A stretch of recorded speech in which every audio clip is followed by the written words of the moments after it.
love to kick Sedano's ass.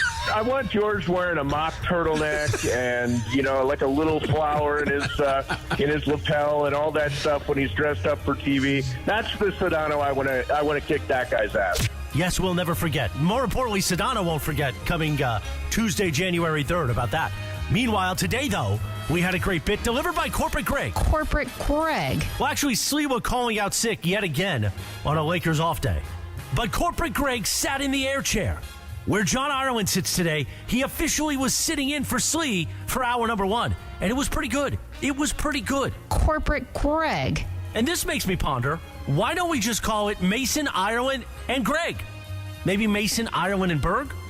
I mean, that way when one of them's not here, which, never happens, we just got Berg. I'm going to talk to the Funny Games department. They just need to pencil in Berg in that Mason and Ireland logo. Mason and Ireland, your Thursday afternoon right now. I'm all about giving Chris Morales what he wants. Yeah. I say, Merry Christmas, Happy New Year.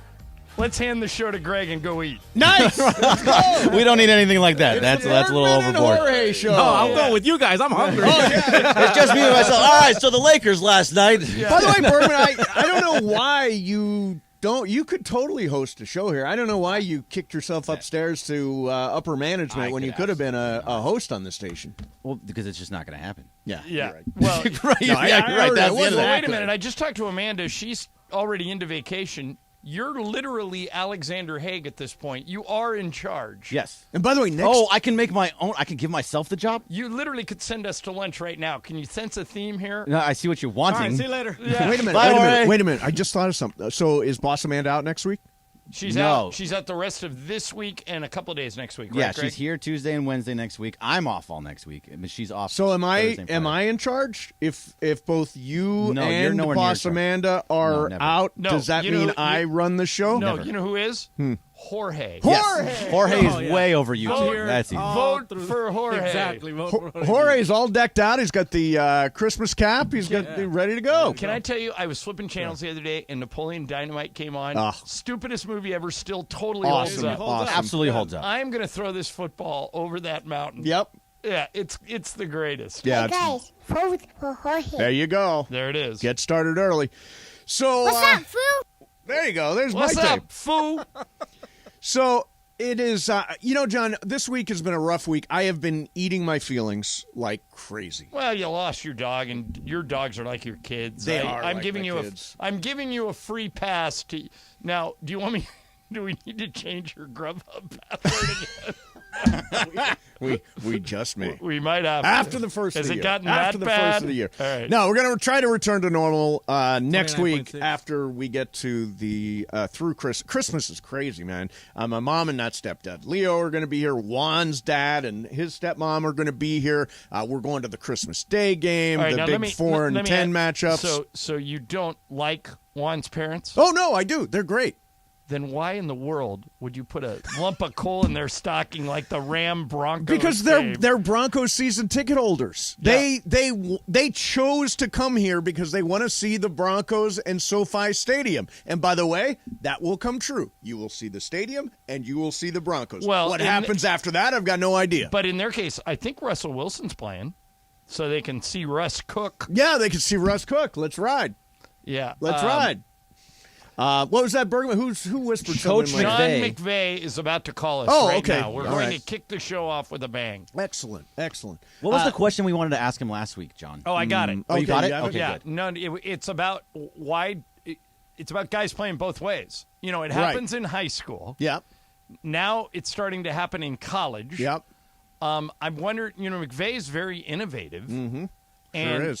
This started because Darius Slay, the cornerback for the Eagles, is lobbying Nick Sirianni to play both ways. Right. He thinks that if he is catching passes from Jalen Hurts, that he's going to get 5,500 yards receiving. I don't think he will, No. but he thinks that. But it's an interesting idea. And we welcome to the show Sean McVay, the head coach of the Los Angeles Rams. Happy holidays, Coach. How you holding up? Happy holidays to you guys as well. All right, so we were just talking about something. I don't know if you saw this, but Darius Slay, the corner for the Eagles, who's a really good player, is lobbying Nick Sirianni to play both ways.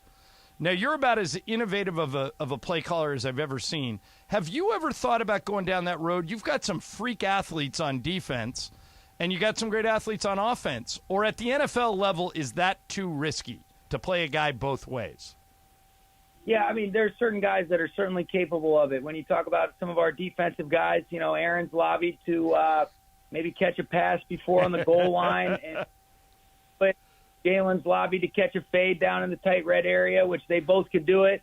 What you want to be cognizant of is, because you try to be as efficient with your time, is how do you allocate their time throughout the week and kind of that risk reward. There's certainly players that are definitely capable of being able to do it, but you have to be able to manage it. I can remember Troy Brown did that for the Patriots a couple years ago. Obviously, Deion's done it, and there's guys that are capable of doing it, and I certainly believe that we have those guys on our team if need be, but that's not something that we've really looked too far into, because God forbid if something were to happen with those guys being in a different role, I'd have a tough time looking Mr. Kroenke in the eye and saying why we did that. Yeah, totally get that. So I was looking at the game that you guys played in Green Bay, and my thought was through the entire game, man, it must be cold. Man, it must be cold. Now, you went to Miami of Ohio. I went to Bowling Green.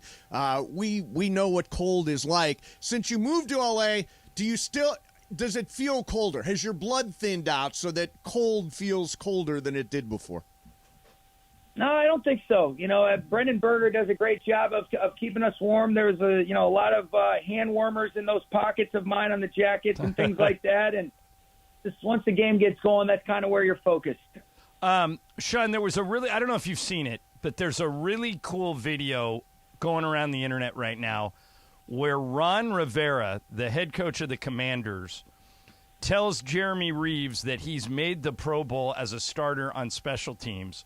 Reeves has been a practice squad guy, Sean, for 4 years, and it was super emotional and really fun to watch.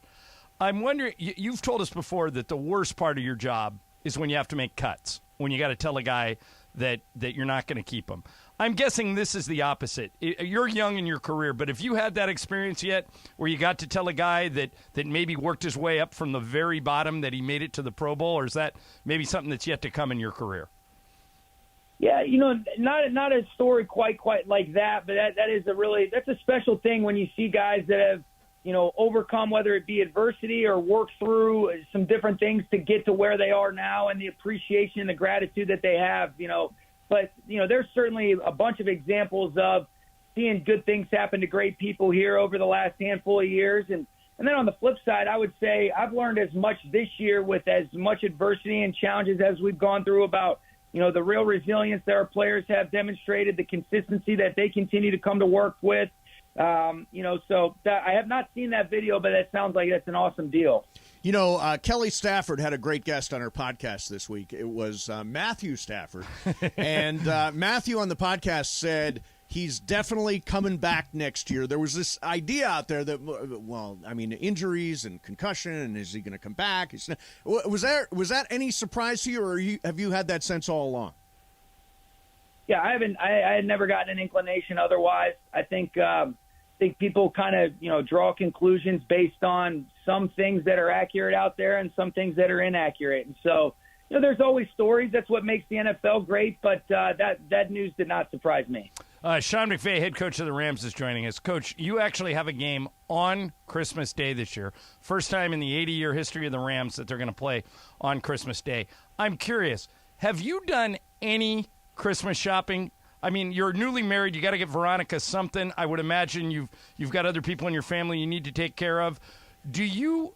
But I know you, and you're a film guy, and you're at the facility at 6 o'clock in the morning. Did you lean on Veronica to do all the shopping, or did you get any done, or did you do it all online? How'd you handle it? Well, fortunately, Veronica handles all that stuff, and then I kind of. The nice thing is in a lot of instances you can make a call or order some stuff, and you don't necessarily have to go as many places. So I've got always has my back, and then usually my mom takes care of me as it relates to getting gifts for my wife. So I got two ladies in my life that help alleviate that stress. So Baker Mayfield now has a couple of weeks under his belt. How much of the offense has he absorbed? You have a complex offense. How much of it has he absorbed?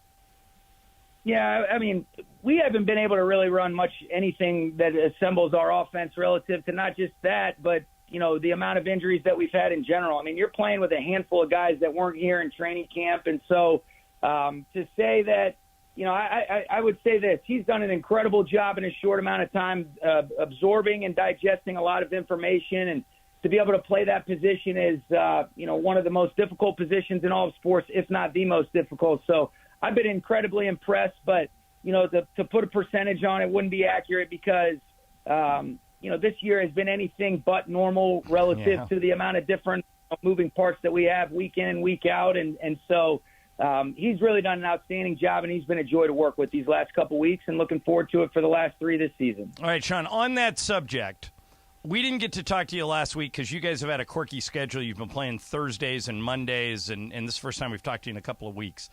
How in the world did you get him ready for that Raider game? And I'm sure you're going to credit him because he obviously studied some stuff. But was it as simple as like when we used to play on the schoolyard and you just tell the guy to go down and run a square out, or was it more how did you, in a nutshell, how did you get a guy ready in 24 hours to play an NFL game? It's a real credit to him, number one, and then I think Zach Robinson and Liam Cohen deserve a whole lot of credit for the time spent with him, and then he's a really smart, conscientious guy, and he has done some things in terms of concept carryover where our verbiage to what he had used in Cleveland and what we do, there are some similarities, and being familiar with some of the vernacular that they've used, you could kind of be able to translate it, but he deserves a ton of the credit. And then I thought guys around him, I thought the other 10 teammates that he had, there are some universal languages and terms that you can utilize, but what he did is, it certainly is something that I had never seen before. And it'll be one of those nights that you'll always remember. And it was a special thing, and certainly takes special people to be able to get that done like Baker. Coach, we've talked about all the injuries. Travis Rogers was just here, does the games for us. He said like 10 starters or 11 starters or something like that. Does that mean you have to do more coaching because you've got different players out there than you normally would?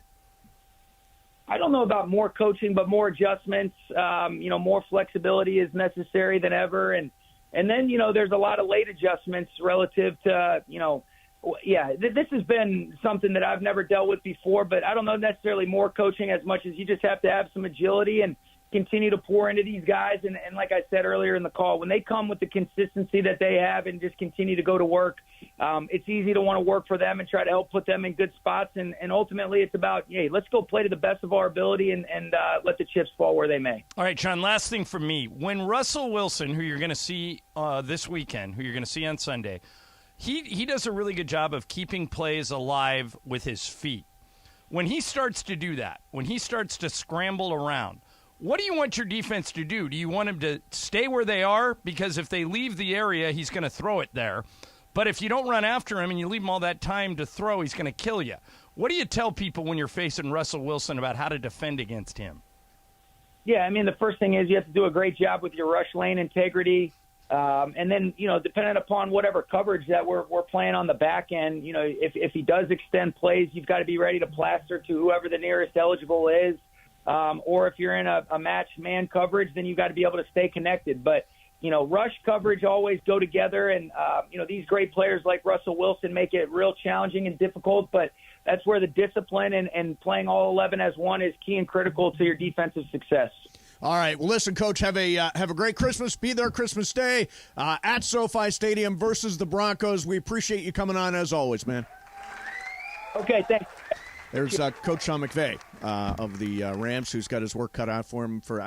It's unbelievable the number of different players that they've had to throw out there. Well, like he said, there's never been a comparison to this. And to their credit, there's a lot of guys playing that. I'm not sure if I was Jalen Ramsey, I would keep playing. That's what I don't know. Why is Jalen Ramsey still playing? Because he wants to. They've had a bunch of guys shut themselves down. We were talking Bobby Wagner's another guy who has not, quote-unquote, shut himself down. Well, they get paid a lot of money. Yeah, they do. And I think they feel like they want to play. LeBron plays every night. Sure. Last night I did a game with no AD, no Austin Reeves, no Russell Westbrook. LeBron goes out there anyway and fills it up. Let's talk about that coming up next, because there's a bunch of rumors and stuff floating around out there. Plus, there is a very underappreciated food that we eat every Christmas Eve that I think you guys all hate. Okay. That's coming up. Mason and Ireland, ESPN.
Hey, Laker fans, John Ireland here. Have you downloaded the new ESPNLA app?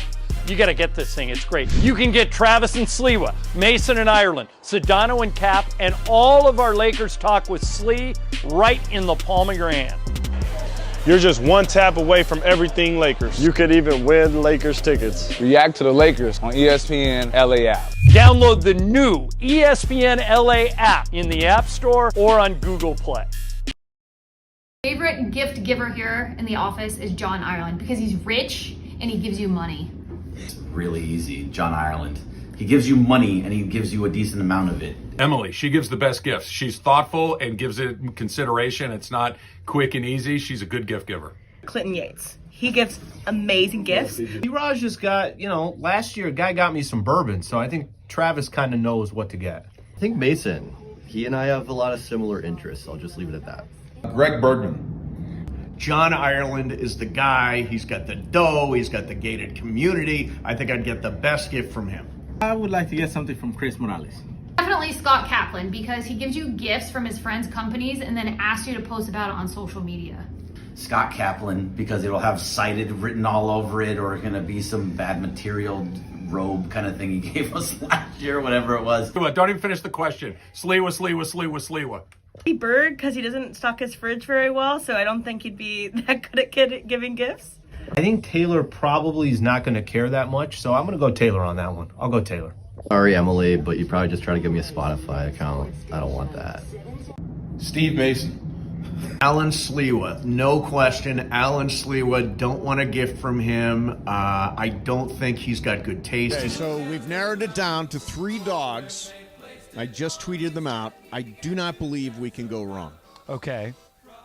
There is one. Are they all the same breed? No, they're all shelter guys. One is a kind of a fluffier terrier. Okay. One is kind of a wiry-haired terrier. And then they look like Fredo. And they do. And then there's a little guy who's only 2 months old that we're looking at, the dark chocolate brown one. Well, that's the one that will make your life like my life. Exactly. That's the puppy that you got to train from the beginning. Yeah, we're going to do it. His name is Boomer? Boomer. I like that name for a dog. Boomer's a good name. He's also next to was it a poinsettia? What is it called? Yeah, by the way, they've got him pictured next to a poinsettia. And just this Isn't it a poinsettia? Aren't you guys leaving a syllable out we there? We call it Nochebuena. That's what we call it. So, like Bergman, good you're night? going to make a point. Public service announcement. Dogs can be poisoned by a poinsettia. You actually Yes. don't want to keep dogs near your poinsettia or your poinsettia.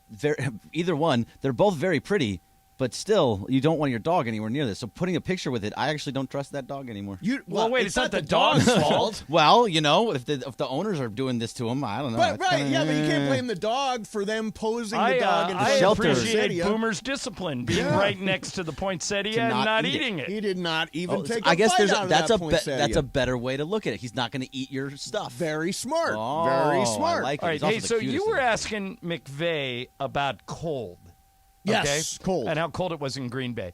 Did you see what Booger McFarland said about how he used to handle the cold? He was at that game. He was at that Rams-Packers game on Monday. And I want – this is what he says he used to do, and I want you to tell me if he's being honest or if he's pulling our leg. Here it is. And a little trick of the trade, in the summertime we have Gatorade, but in the wintertime, no Gatorade. We're going to have a little chicken broth over here in our Gatorade cooler. And if you're like me, I have a little shot of something over here, maybe something a little stronger on the side, just to give you a little warmth down your throat, maybe a little whiskey. I'm not saying that everybody does it. I'm just telling you what I did to try to stay warm on the sideline. And then for 3.5 hours, we got to deal with the elements, up and down. So that's an interesting. Is it a proven fact that drinking alcohol does warm you up? Yeah, well, it depends what you drink, but also that they put chicken broth in a Gatorade cooler. Yeah. I've worked sidelines for a lot of Never football saw games. chicken broth? Never. I've seen the heaters, the space heaters, Right. and I've never seen anybody doing shots on the sidelines. Is he doing shots? Is he putting one over on us? Doing shots. The thing that comes to mind is that when the Red Sox were down 0-3 to the Yankees. In what year was Cowboy that? Up. Cowboy Up. Yeah, and 2004. Jason Varitek said everybody's going to drink a shot before each game, and they all did it. Drank a shot before each game, and they were the first team ever to come back from 0-3. So there is proven fact that you're. I don't know. The NFL is such a difficult sport. I don't know if I would want to be imbibed or impeded by alcohol. I would not be. I'd have a tough enough time without it. But there you go. It's out there. By the way, is it true? It is true that that I get cold super easy now since I've been out here for so long. Yeah. I do think there's a change in your body. Like, I grew up in snowstorms and blizzards and all that stuff, but it's been 30 years. So now I am definitely if I get bothered by cold, that means I'm warm-blooded, right? Correct. Yeah, I'm that. I like if I'm playing golf in the morning when it's cold, I have to wear really thick socks or I can't feel my feet. Really? Yeah. Because I'm a wuss. Yeah, I when it gets 50 here, I'm like, are you kidding me? That is so friggin' cold. And I used to live in, 0 degrees. Yeah. All right, so, John, last night Lakers lose. As you mentioned, they were missing a lot of guys. They missed Westbrook and AD and Austin Reeves, and it was LeBron against the world. And Sacramento's actually pretty good, above 500. Good-looking team. I mean, Domantas Sabonis was fantastic. De'Aaron Fox was great. All those guys. Yeah. The problem with the Lakers is, first of all, you don't expect them to win without all those guys. Mm-hmm. I think it's fair to say I don't think we're going to win that game going in. But it does raise an issue about depth. And again, those three, you're missing probably you're missing LeBron, AD, Westbrook. You could make the case that you're missing your second, third, and fourth best players, points. right? Yeah. But the Lakers were not constructed with that level of depth to be able to deal with that. And one of the things that was pointed out on Twitter that I noticed today is it was some lousy Clipper fan who said, well, we played without Kawhi and without Paul George for X number of games, and they were able to stay afloat because the Clippers are built with depth. Is that a fair point? Yeah, but I would argue that if you look at last year's team that missed the playoffs, there were a bunch of old guys who you really couldn't count on to be there every day. Guys like Carmelo Anthony and Dwight Howard and, that gang. They went out specifically and signed younger, more athletic people around the edges. Yes. The problem is the stars are all in their 30s. Yes. But guys like Troy Brown and Lonnie Walker and Austin Reeves and Dennis Schroeder were all brought in because they were younger and more athletic. Right. The issue is, though, the Lakers will tell you, anybody will tell you, because of LeBron and AD and to a certain degree Russ, the Lakers might be the most top-heavy roster in the league. Yeah. All the money is going to the big three, going to Westbrook, LeBron. So you're limited in how much depth you can actually have. afford. Right. Right. I think, and I know Laker fans don't want to hear this, but I think if the Clippers stay healthy, they're the favorite to win the whole thing. God. But they've never stayed healthy. Right. Especially Paul George and Kawhi. Just never. So when the chips are down and they need to be healthy and play. Like last night, they had everybody healthy. Yeah. Charlotte stinks, but they just destroyed Charlotte. Yes. Yes. Lakers get Charlotte tomorrow night. So the Clippers are really deep, and they have 5 guys on their bench that might start for the Lakers. Guys like Luke Kennard would start for us. Yes. Robert Covington would start for us. Zoo might start Probably, for us. yeah, definitely can start. So they're a lot deeper, but I'm convinced the Lakers are going to make a trade. I just don't know which trade they're going to make.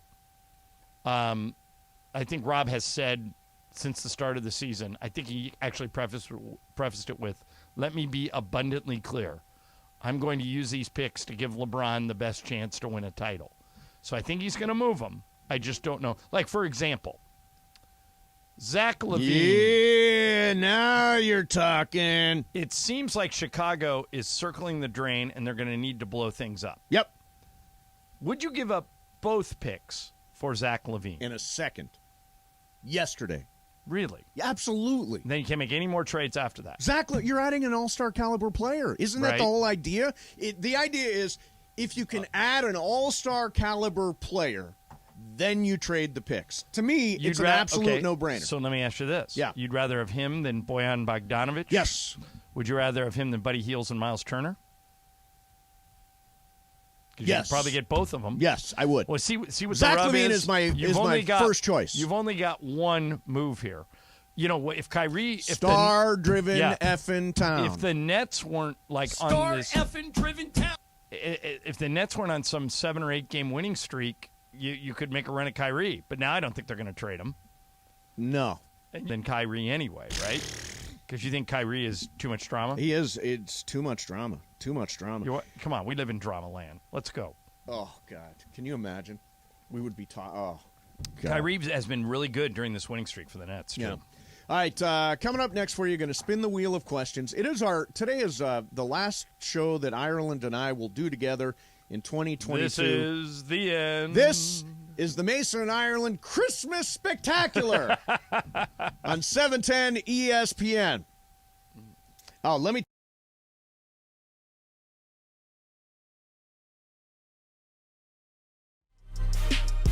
Hey, Laker fans, John Ireland here. Have you downloaded the new ESPNLA app? You got to get this thing. It's great. You can get Travis and Sliwa, Mason and Ireland, Sedano and Cap, and all of our Lakers talk with Slee right in the palm of your hand. You're just one tap away from everything Lakers. You could even win Lakers tickets. React to the Lakers on ESPNLA app. Download the new ESPNLA app in the App Store or on Google Play.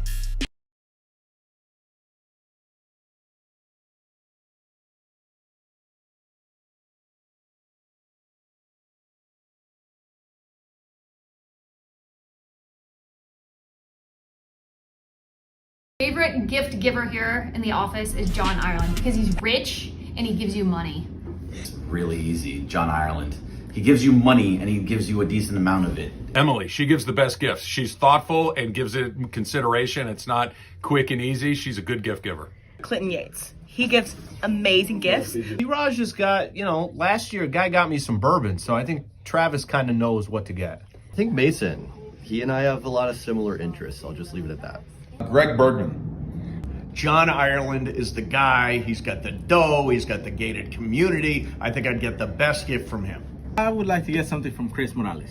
Definitely Scott Kaplan, because he gives you gifts from his friends' companies and then asks you to post about it on social media. Scott Kaplan, because it'll have cited written all over it, or going to be some bad material robe kind of thing he gave us last year, whatever it was. Don't even finish the question. Sliwa. Berg, because he doesn't stock his fridge very well, so I don't think he'd be that good at giving gifts. I think Taylor probably is not going to care that much, so I'm going to go Taylor on that one. I'll go Taylor.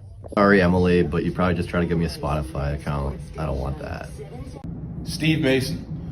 Alan Sliwa, no question. Alan Sliwa, don't want a gift from him. I don't think he's got good taste. He's got a Pixel phone. I mean, come on. How about you behind the phone there, behind the camera?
.710 ESPN.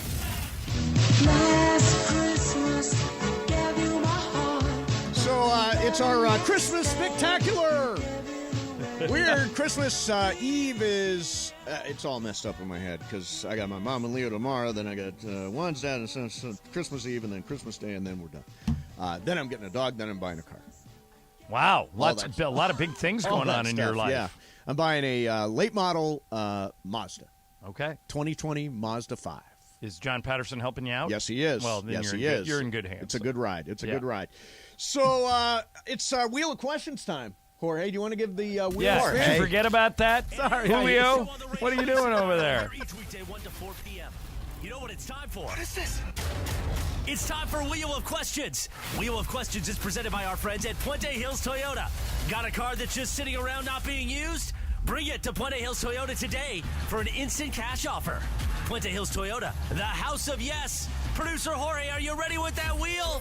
Hit it! All right, it's all Christmas questions on the wheel. Oh, look, it's not really a hypothetical, but it's an interesting question for the holidays. John Ireland, would you rather give or receive gifts? Give. Yeah? Way more fun to give. Yeah, I don't need anything. I'd rather surprise somebody and do something nice. Yeah. I'm in a very giving mood. Do you have something special for Lisa? Not. Or does she go shop for herself? I was just going to say, not that she doesn't know about. Okay. You know, in some years I do have something that she doesn't know about, but not this year. This year, everything that she's getting, she at some point during the year asked me for. And then what's number one on Jack's Christmas list? iPhone 14. So does he have the 13? He has the 7. Oh man, yeah. So his life is about to change. He needs him the 13. Yeah. All right, Bergman, giving or receive? I know it's Hanukkah, but giving or receiving? Yeah, so, John, that was very sweet and kind of you. I never get gifts, so screw all that. I want all the gifts. Somebody give me nobody a gift. gives you gifts. I'm giving you points for honesty. I want all the gifts, and I'm terrible at giving them, so yeah. Why does nobody give you gifts? I don't know. Like my kids, my daughter, Riley, did not even give me a birthday gift. She's 10, you idiot. She's 11. What do you want? She's a little kid. What every year? What's she going to do, like the handprints in the clay? Where's she getting money to buy you a gift? She either makes something, and she has plenty of money. But she gets gifts she gets money for gifts all the time. She got her mom 3 gifts. What were they? For her birthday. What were they? I don't remember. were they nice? Obviously her mom is kissing up to What her is- more than you are. And I got nothing. Yeah. What's it like? Card. You go to a Nothing. coloring book and you color something, then you stick your hand She's in What 11, clay. not what does 4. a 10-year-old ask for? She's 11. Okay, what does an 11-year-old She ask asks for cosplay stuff, anime stuff. She likes those. She dresses up as what for cosplay? different anime characters. for? You know, don't they have a big anime convention Oh here yeah, every year? there's a bunch I would of take her to crazy that, people but walking she doesn't around get me here. any gifts, so I don't. Yeah. And Bergman, so you want to receive? I want to receive all the gifts. Yeah. Give me some gifts. I get nothing. Jorge, where are you on I'm this? with Bergman on this one. I want to receive this year. I always give. Really? Yeah. Good for you, Yeah, Jorge. I want to be like you this year, Bergman. What do you want? What do you need? You don't need Yeah, anything. what does Jorge need? No, I just want to. Whatever comes. Now, did you And buy just gifts for something. Brenda and Oh, yeah. for Maite? Yeah. Yeah, she's got something she has no idea is coming. Yeah. Did Maite ask for something, or you guys just get her stuff? No, you know what? We got her into writing a letter. We watched this movie called Claws on Netflix. Yeah. It talks about the Good whole movie. process, right? Okay. And then they write letters there. All right. So we got her into writing a letter. So she scribbled a letter, and then Oh, good. she mailed it in, and she's getting whatever. Did she gets. send it to Santa Yeah. in the mail? So, did you know that you can adopt letters through the U.S. postal system? So I do this every year. I did it this year. They take all the kids that write a letter to Santa and drop it in the mail with a stamp. And a lot of the kids are not going to get this stuff. They're really going to ask Santa. So I bought a pair of running shoes, and I bought an iPad for some little girl in Los Alamitos this year, because she had taken a letter. She'd written it, "Dear Santa, I would really like blah blah blah blah blah running shoes and an iPad." So we sent those to her in lieu of Santa being involved. That's a great idea. Yeah, it's a really neat thing. I would mean, rather. it's still coming from Santa. I would always rather give. You're helping Santa out, right? Yeah, I'm helping Santa. I don't know. It's awkward, I think, sometimes to receive gifts. Like, you put the plastered smile on your face, like, And no then- matter what it is. And then you say, wonder where I could take that back. You always say, this is great. So this is just what I always wanted. Lisa's ready to kill me every year because she can see by the look on my face that I'm taking it back. And Oh, she'll really? Just go, I give up. Yeah, she'll get all mad. So, John, when you give the iPhone 14, do you say that's from you or from Santa? No, it's from us. We're getting credit for that. Yeah. See, that's the thing. credit for There's a lot of people. I don't think that Santa should ever bring anybody like an iPad or an iPhone. Why? Because not everybody gets that from Santa. Well, you should give Santa should give basically the same types of gifts. What do you want, like a popcorn ball or something? Well, no, like Santa should give everybody You want a wooden cart? Lincoln logs Like- and Legos Yeah. and blocks and Well, I think Santa Game of should bring Connect 4, basically the same Jenga. average price gift. Jenga. Sure, if that's the gift that they're giving to everybody, then yes. Yeah, Santa should But be no. uniform. Every kid gets Santa, the same you gift. should take credit for the gift that you give when it's really expensive like that, and not have Santa give iPads. So did you ever do we opened gifts on Christmas Eve, and they were like the gifts from my grandmother and from my mom and so, all that stuff, and they were wrapped. And then Christmas morning, the Santa gifts were not wrapped at all. We just came downstairs, and there were gifts everywhere. That's how we did Christmas. Did you do anything like that? Who are you asking? Because I don't know. Jewish. Oh, right. You, Jorge. So, I'm looking in I your went direction, downstairs and Jorge. looked at the The Hanukkah. one in the Santa cap. The shadow from your hat is blocking you.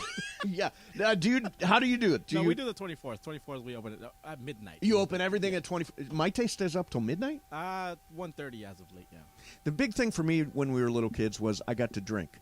My dad would give everybody a shot of something called, is there something called Rock and Rye? Sure. We would all get a shot of Rock and Rye on Christmas Eve, I and that was a wonder if really big deal. My son just turned 21. Oh, yeah. So this will be the first time at Lowry's where he actually could drink if he wants to. Does he drink? No. He does he's not. Like scared of it. Yeah. Maybe we'll make him have a sip of something. Now, some people are, Rock and Rye. Rock and Rye whiskey. So my brothers are like impossible. They're probably listening right now. They're driving around there. So anyway, Trav, this is you.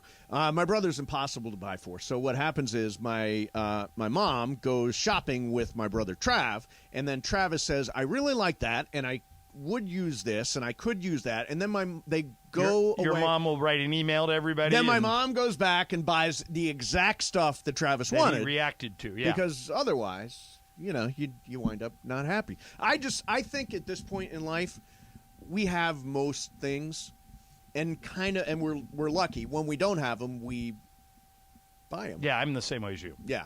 So I don't need a lot. I'd rather give out stuff. Yeah, I'm handing out stuff. I never got to the what's that? Said, give me all the gifts. You get all the gifts. I want them. Yeah. Me and Jorge get them all. Coming your way. Send an Bergman. iPad this way. Santa. Yeah, seriously. You want I an could use iPad? one. Mine's Did you write a letter to cracked Santa? and broken. All right. I did not get to the food that you guys are all disgusted by, but we eat every single Christmas Eve. Plus, let me see. I've got so much on this page today. All right. The thing that women do, I'll be curious from you guys, the thing that women do that frustrate guys. And that will go for me, too. I get frustrated. Mason, Ireland, 710 ESPN. Sedano and Cap for your...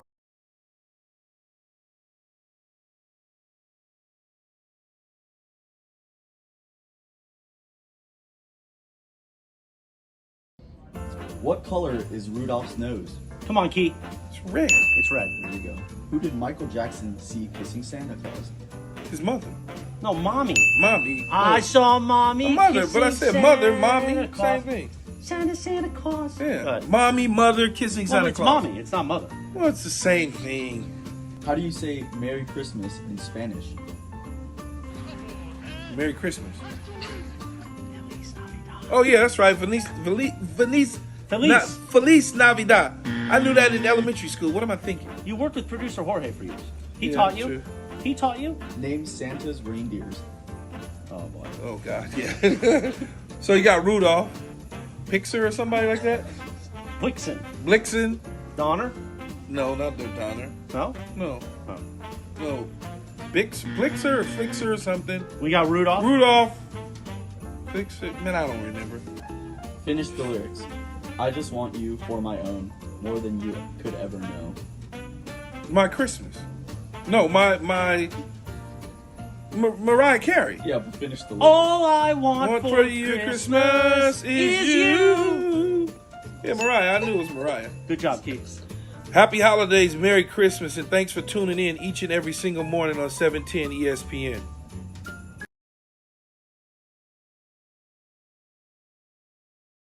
Football fans want to win $100 for picking Football fans want to win $100 for picking 5 games against the spread. Just download the Cover 5 app for free. Compete with Mason and me each week for a chance to win $100. Here's what you need to do. Download the Cover 5 app. Use code MI22 to join our show league, and then start having fun all season long. Just download the Cover 5 app. Use code MI22 to join the Mason and Ireland Show League. Pick 5 games against the spread to win $100, or play all season long at cover5.com.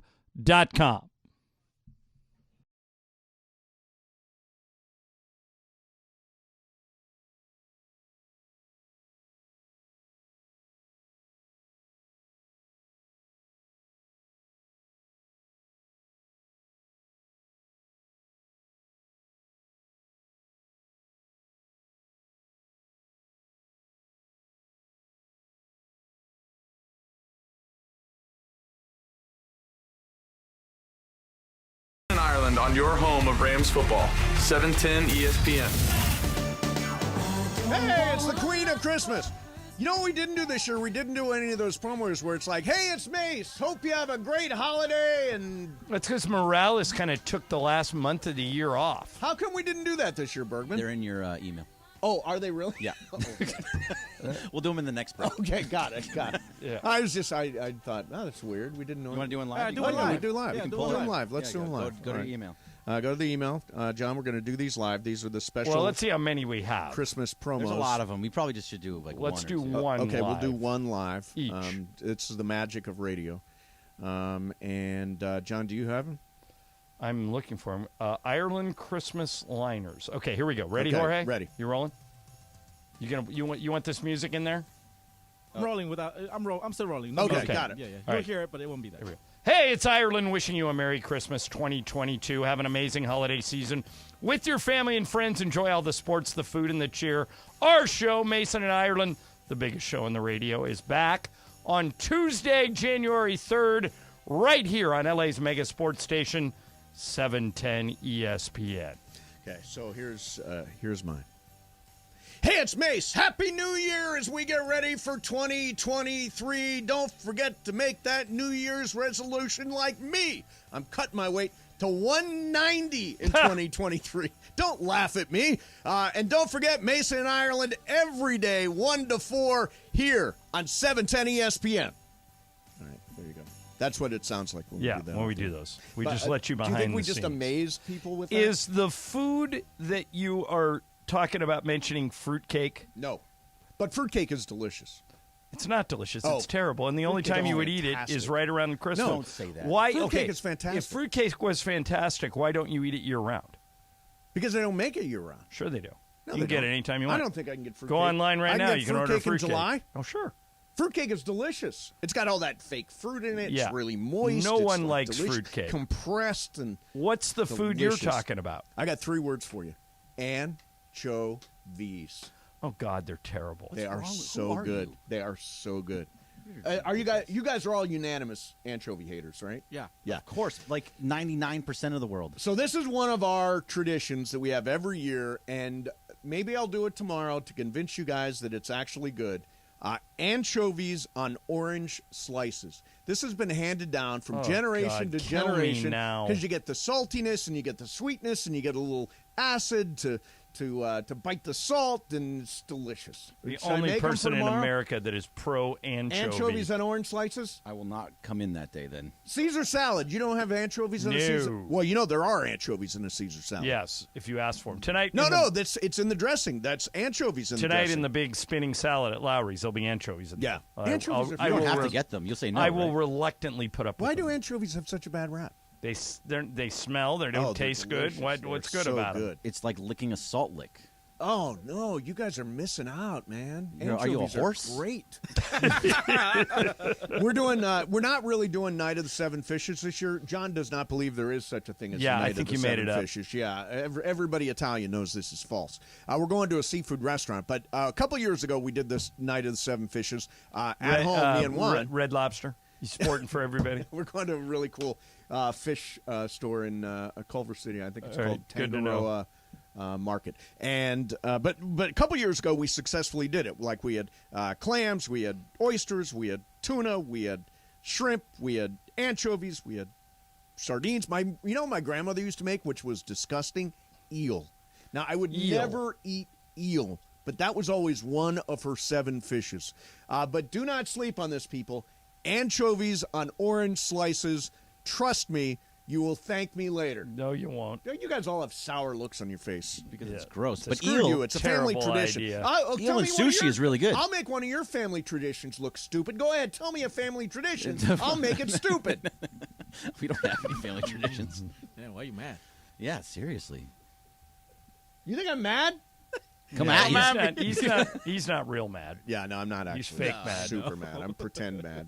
All right, so I came across this article. By the way, Anita Marks is coming up for you in about 15 minutes. And Have I got a bone to pick with oh, her? right. I lost all my money on Anita Marks this year, Anita too. Marks. Well, shouldn't. Now you get to pour water on people because of it. Well, I wish she was here. I'd pour it on her. Oh, yeah. I would douse her. So she's going to be along, and then Matthew Berry, talented Mr. Roto. If you've got a question, because a lot of people are in their playoffs right now in their fantasy football leagues. If you've got a question, should I play this guy or should I play that guy? You can tweet us at Venice Mace, MASE, at LA Ireland. All right, so spouses can be mysterious, right? I'm sure To you say found the this. least. I found this. You guys have all found this. So I found this list of things that spouses do to make everybody crazy. Okay, so I want to tell you. I want you to know if this rings true for you. Number 1, my wife likes to do this silent whisper thing when she doesn't want the kids to know what she's saying. She mouths words, but she exaggerates the movement of her mouth to the point where I don't know what the heck she's saying. It always ends in frustration for both of us, but she keeps doing it. Run into that? No. What the thing that Lisa does that drives me crazy is she doesn't put stuff back where she gets it. So, for example, she needs a hammer. Right. She'll use the hammer and then just leave it wherever it was that she used it. Yeah, right. So when I go back to get it the next time, it's not there. And it's a consistent issue. Juan says I'm the master of leaving cupboards and drawers open. That's me at my house. Is it you? Yeah. That's my bad one. Okay, how about this one? When she asks, what should we eat? I name 5 things, and she says she's not in the mood for any of it. And I say, then why did you ask me in the first place? This happens to me all the time. I say, okay, what do you want tonight? I don't know, whatever you want. Okay, let's get fried chicken from Honey's Kettle. No, not that. Yeah. Let's get Right. chicken sandwich You just from Red said Chicks. whatever No, I want. Not in the mood for that one. Do you run into that? All the time. Does anybody in your house actually know what they want to eat? Because we always No, say, I always say whatever you want. I'm just like, I don't have time to make this decision. See, I say whatever you want, and he says, yeah, but I want your actual input here. Then when I give my actual input, Right. he says, no, that's not what I want. Same exact deal. Yeah. Yeah. Let me see. There's one more here I wanted to get to. Decorative pillows. So a bed for 2 people needs 8 pillows. Why? The couch seats 4, so it gets 12 pillows. Guests come over, they have to move the pillows right away. How many decorative pillows are there in your house? Uh-oh. Did I hit on something? Oh, yeah. On my bed alone, Yeah. there are 20. No way. You're Not lying. kidding. It No, can't that's be not 20. true. There cannot be 20 pillows on I your will. bed. I will have Lisa take a picture. 20 right decorative now. pillows? Well, wait a minute. The problem is she'd have to make the bed first. Oh, yeah. So the 20 pillows, I say, yeah, each couch probably has 5 or 6. Right. And I have 3 couches. So let's say 6 each one. That's 18 plus 23, probably 40. No friggin' I probably way. have 40 pillows in our house. How many decorative pillows at your house, Jorge? I have at least 10 on the bed. Just 10 on the bed? And You don't have 6 10 pillows on your bed. Oh, yeah. I have 20, Greg. I'm not kidding. I need pictures. By the way, I think the older people get, the more decorative pillows Yeah, they you know, have. and Like the- you can, I could walk into somebody's house, I could look at the number of decorative pillows, and I could nail the age within 5 years. What's interesting too is I'm staying in 20 all, decorative- I'm you're staying in all 70. these fancy schmancy hotels. Yep. No decorative pillows on the bed. Well, you know what you're supposed to do right away is get rid of all the Yeah. Michael Thompson Because will tell you that. well, They're the filthiest but things in the he's- world. Yeah, but he's an idiot. He puts. You should see him. Every time he gets into a hotel room, he treats it like it's the Andromeda strain. I mean, it's like you might as well Soylent have Green is people. You might as well have a hazmat suit before you go in that room. But what's the point of all these pillows? Because you're just going to take them off. People don't come in to actually look at your bed in general. They Right. don't go into your room. The so excellent what's the points. point? Yeah. I don't understand why you need I'm that. with you. I get home every day. There's 3 more Are pillows. you are you anti-decorative push pillow? them off. I think we have too many. Yeah. Yeah, too many. Too many. Yeah. You know who has too many? We don't have a lot. Yeah. My mom has a lot. I think she holds the record for most. Every time we decorative tell a pillows. story about decorative pillows, I think of that Amelia Clark story I've told you guys before. No, what's that? You know, Oh, is this from Game of Thrones? Yeah. Yeah. Okay. So she lives, Daenerys. Yeah, she lives in Venice, where you Yes. live.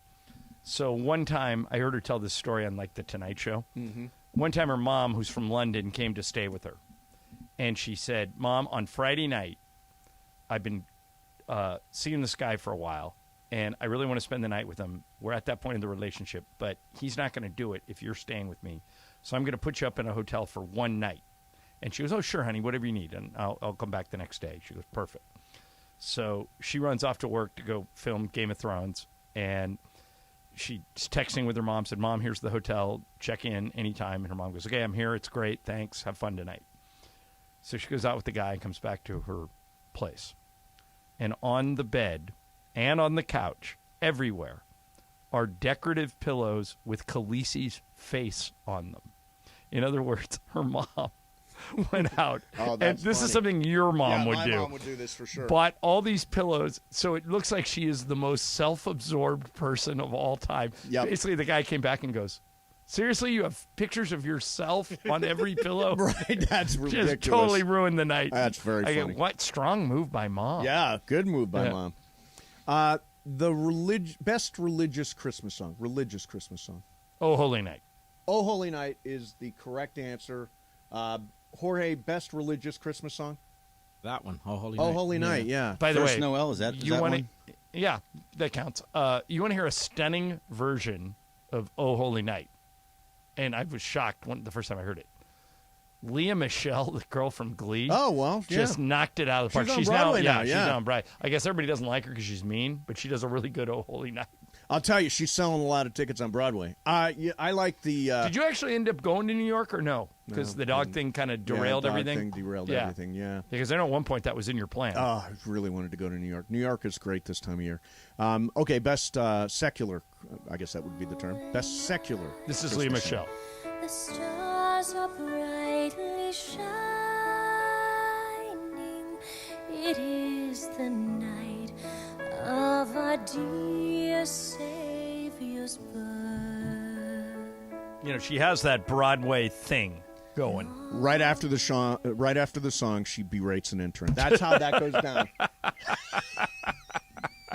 I wanted my sandwich right afterwards. Now, and you're looking me in the eye. Holy night, holy blank. Okay, best secular Christmas song. Which means not non-religious. Right. Sleigh Ride. Sleigh Ride. Just hear those sleigh bells jingling, ring ting tingling too. Yeah. Harry Connick's version is very good. There you go. He's got an artist for every single Yes. Christmas song. Jorge, best. Just hear those sleigh bells jingling, ring, ring, ringling too. Wait, Come on, was it's this lovely me? weather for a sleigh ride together with you. this must have been me, you, and Amanda were Outside singing- the snow we're doing is a falling sing-off. and friends are calling you. Come on, This it's is- lovely weather for a sleigh ride together This should with be you. released. That's good. Giddy up, giddy up, giddy up, let's go. Yeah, this should be And released. by the way, We're and, riding in a wonder. and right after that, he berated an intern. I wanted my sandwich right after. Where's my effing barbecue? You don't have my song from that day, do you? I don't know. What was your song? That was Chestnuts Roasting on an Open Fire. Oh, That's God, my we've heard that official too many best. times. So I'm working the We game. banned it last week. Right? Did you ban that song? No. We don't need to hear you sing that we again. came back. I came No, back but this is a this true story. I'm working the game last night, and they do the anthem. Some girl in Sacramento does the anthem, does a good job. And Michael, just out of the blue, looks at me and he goes, "Why does Mason think he can sing the national anthem?" I go, "Well, you know, he's done it. He's done it for some pretty big Dodger venues." Stadium, He goes, Kings. "He's so monotone. It's like Slee was singing it." That is awful. Yeah, he was not a fan of your anthem. I thought your anthem was respectfully mediocre. It is respectfully. You know, it was a really good anthem. Me and Cappy singing the anthem together. Now, you guys were off key. No, that version. Bergman, was that not a good version? Me and Cappy. It's the Christmas time. I don't want to be too mean. So it wasn't. I mean, Am I better? You guys solo sang. Than with I'll Cappy? say you guys. You're better solo. Cappy, You are kinda better solo. Was off. I was surprised Cappy got the words right. What are you talking about? People He's a screw- performer at I know. heart. People screw up the words. Yeah, go find my Christmas song, my Chestnuts Roasting, because I destroyed that song. Oh, I mean, literally. Yeah.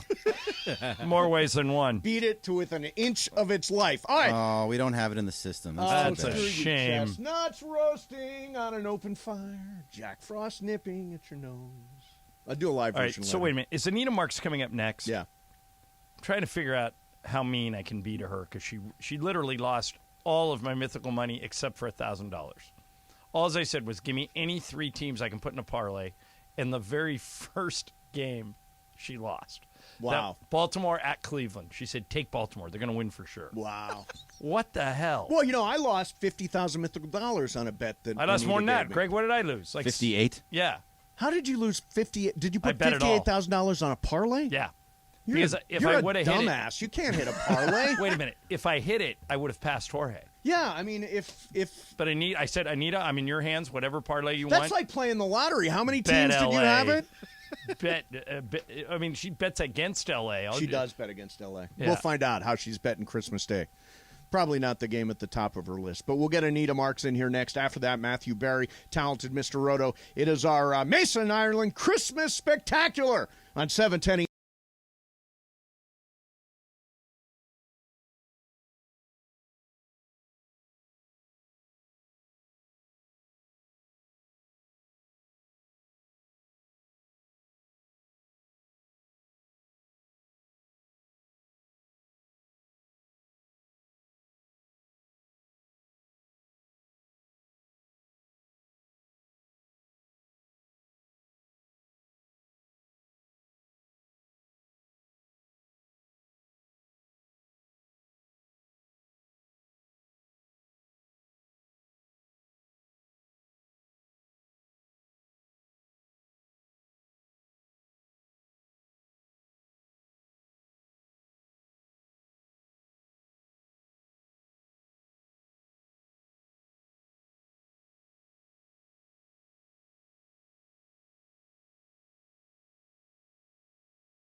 ESPN.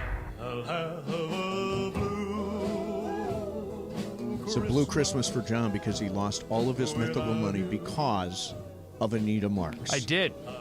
I trusted her.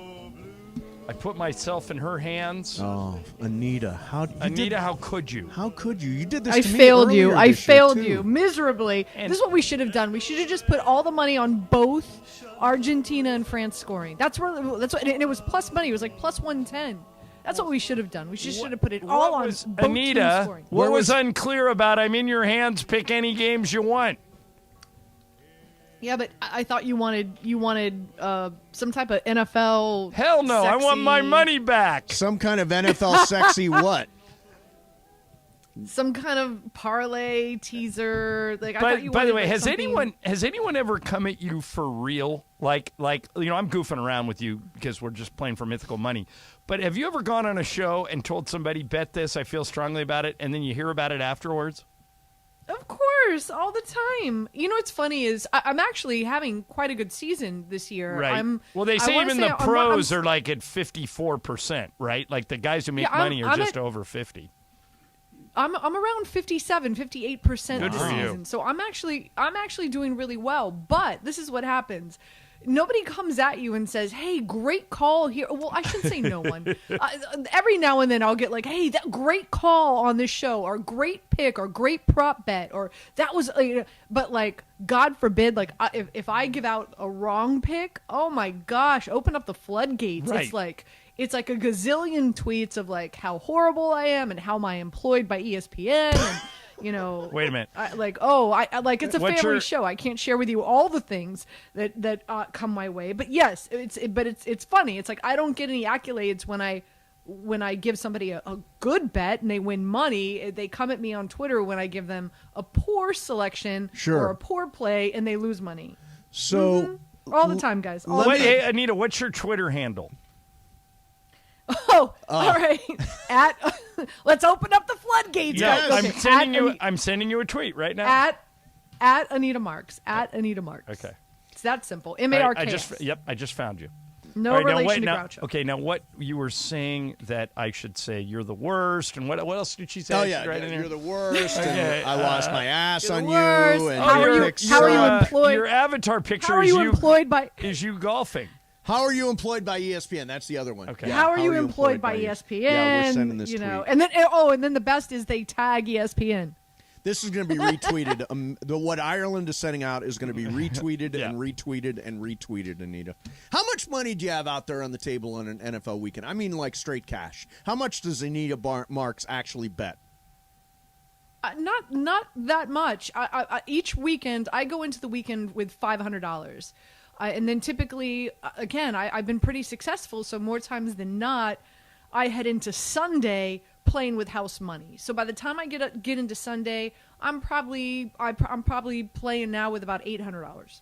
Nice. So that's a reasonable amount of money, I guess, to put out there. I think so. Yeah. Listen, I tell people all the time, gamble responsibly. This is what you do. This is what I tell people. Gamble the amount of money that you could flush down the toilet and you could still feed your dogs regular dog food, not peanut butter and jelly sandwiches the next day. Here's what you could still make your mortgage. You could still all the things. You could still do all the things. It's like when I go to Vegas, right? Like I go to Vegas with a set amount of money. Yep. And if I lose it, then that's on me. You know what I mean? Like I don't keep on going to the ATM. If I lose it, I'm going straight to the ATM. That's it. No, I don't. Really. I don't. I go with a set. I go with a set amount of money. A set limit. I think that's the way to go. That's the way to go. Yep. It's called gambling responsibly. It's just, you know what it is? It's like this, guys. I could open up a bag of Oreo cookies and eat one. I can open up a bag of Lay's potato chips and eat one. No way. I could open up a bottle of wine and have one glass. It's the same thing. It's everything in moderation. Be responsible. Yeah, that's boring. So all right, now, Anita, there's this weird game that Mason's going to Christmas Magic on Sunday at SoFi Stadium. Now, you've made a name for yourself about betting against LA, but Anita, home dog.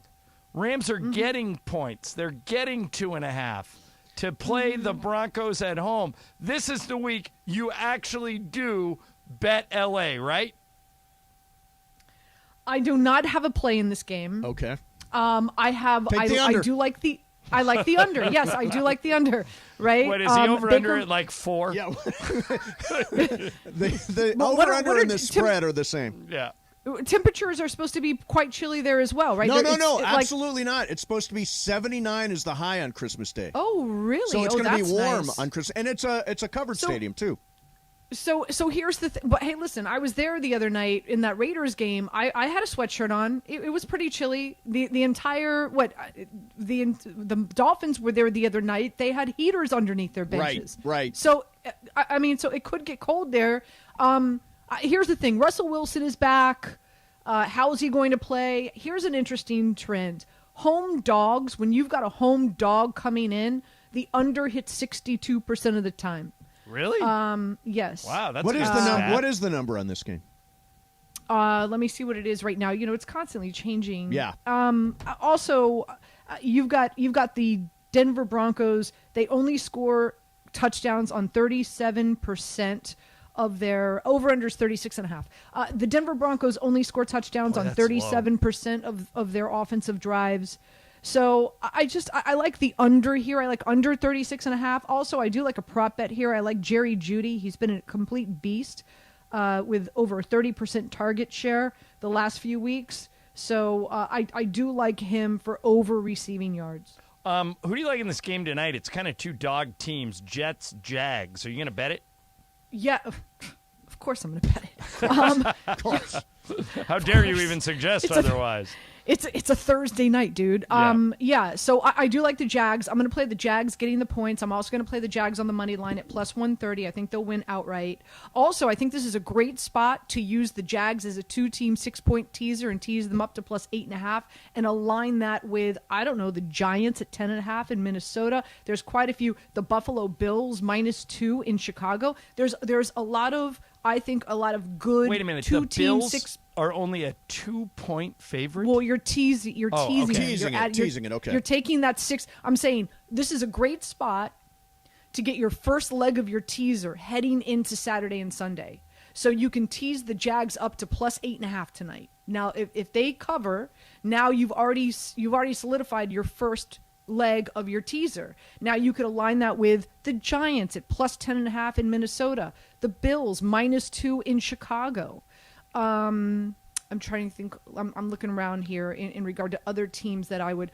So if you tease it down like that, Anita. The 49ers -1 at home against Washington, coming off a really huge disappointing game against the Giants where they got totally screwed by the Zebras. Yeah, Anita, when you do that, when you play with the spread and tease it down, how many teams do you put in the parlay? Like how many? I only like to do 2. I like to do 2-team 6-point teasers. I think you get the best return in regard to your percentage of winning with 2. How about the Green Bay Packers plus 9.5 in Miami? The Dolphins, man, they're coming back home after a 3-game road stint, and their defense has had to play 250 snaps. 250 in the last 3 games. They're going to be spent. Now you've got Aaron Rodgers with a full loaded wide receiving core, and A.J. Dillon has already passed concussion protocol. That 1-2 punch in the backfield. Miami can't stop a runny nose when it comes to a rushing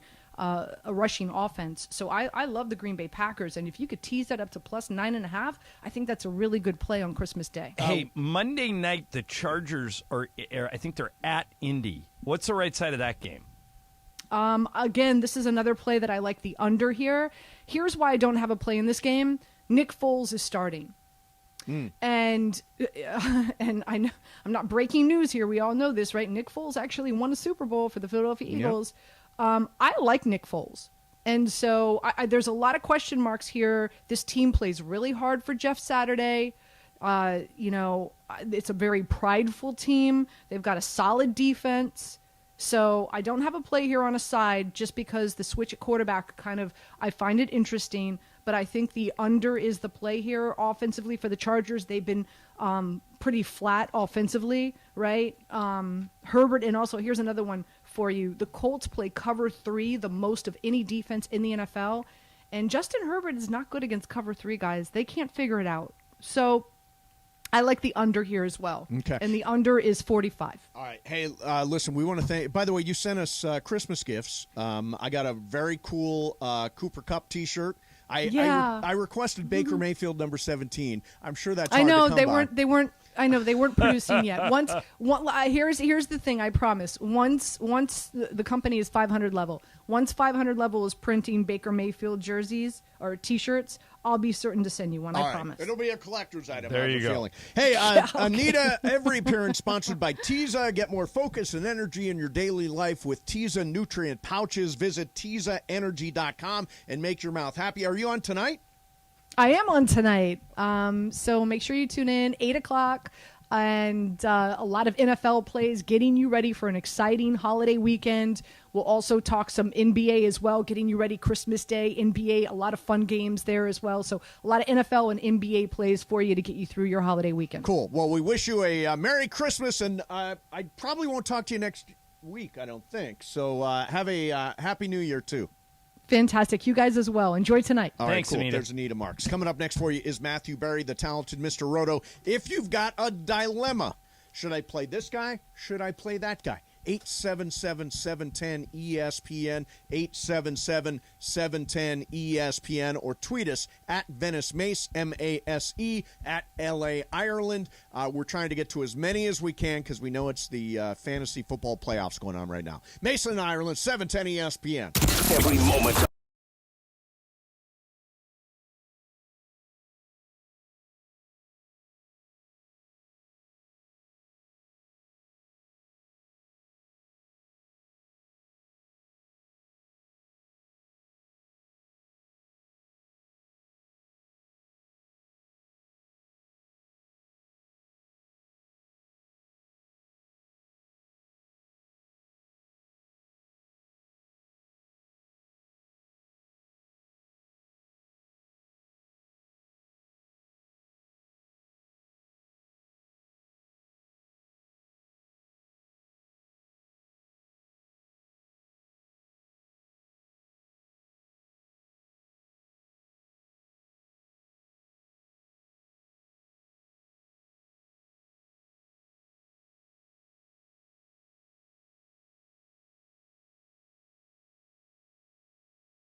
In Ireland on 710 ESPN. Don't get it twisted, yo.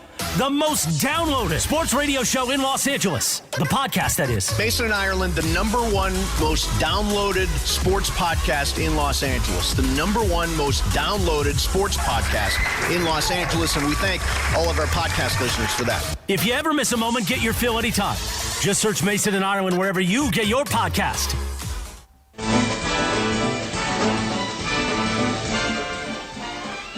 It's the most wonderful time of the year if you're in your fantasy football playoffs right now. Now, I got this last week while you were gone. Who's singing? I will say it is John Legend. Frank Sinatra. No, very old school. Is Matthew online? Hey, Matthew. Bing. Hey, turn this up, Jorge. Matthew, you know who this is singing? Is it Bing Crosby? No, good guess. It's Andy Williams, right, Jorge? Yep, Andy Williams. Oh, sure. Remember, Andy Williams would show up once every 5 years, used do to a have a Christmas special, right? yeah. Do a Christmas song, and that would be it. Yeah. Matthew, how are you? I'm good. By the way, it's a great song. By the way, that song. Yeah, and there's It's several an absolutely great song. good versions of it. Matthew, let me start with this. My season's kind of circling the drain, but I'd like to pick up some wins. Already went down the drain. Yeah, I'd like to pick up some wins late, so I did something. I've had Jerick McKinnon stacked on my bench the whole year. I haven't played him. I'm putting him in my starting lineup now. I'm taking Devin Singletary out and putting Jerick McKinnon in. It just seems like the Chiefs are using him more and more. Is that a stupid move by me? Why on earth would it be a stupid move to start the number one running back in fantasy the last 2 weeks? Like, he's been nothing short of spectacular. His snaps have increased each of the last 4 weeks. And so one of the things that we've been talking about on my show over on Fantasy from Happy Hour is the fact that, you think about McKinnon, who has always been really talented, but injuries have been a problem and a part of his career. He was really key to the Chiefs last year in the playoffs as they were trying to make their run. And so I wonder if they sort of approach this year with the idea of like, hey, we think we got a pretty good shot of playing in the postseason. We need McKinnon. We need that veteran presence. We need that speed, which is what they want to do in Kansas City. And so why don't we ramp him up as we get towards the playoffs? Without CEH there as well, it's really just him and the rookie Isaiah Pacheco. And McKinnon's the passing down back on a team that passes a lot, one of the best, if not the best, passing offense in the NFL. So not only is it not stupid, John, I mean, I was a top 20 play this week. I actually think both Chiefs running backs are top 20 plays in a home game against the Seahawks, who are brutal against running backs, and the Chiefs are 10-point favorites here. Matthew, I would ask you a question about my team, but it is so dominant. I'm 12-3 and in first place. I need no help. Believe it or not. Oh, God. Believe it or not. Hubris comes before the fall. Yeah. First place, Mace. Nobody's ever said that. First place, Mace. Exactly. It's my year. You know what? Wait, you know what, John? He's been down so long, so bad. He's been running so awful in this league for so many years. Let him have it. It's the I Christmas agree. season. I agree, Matthew. He is He is the Cincinnati Bengals of this year. He's the team that nobody saw coming, and now he's going to the Super Bowl. There you go. God bless. So Matthew, we got a lot of people. It's fantasy football playoff time, so people have got critical, dramatic questions to ask you. And we're going to start. Sure. We're going to start with Kevin in Anaheim. Kevin, what's your question for Matthew Berry? Hey, Matthew, big fan of the Fantasy Life app.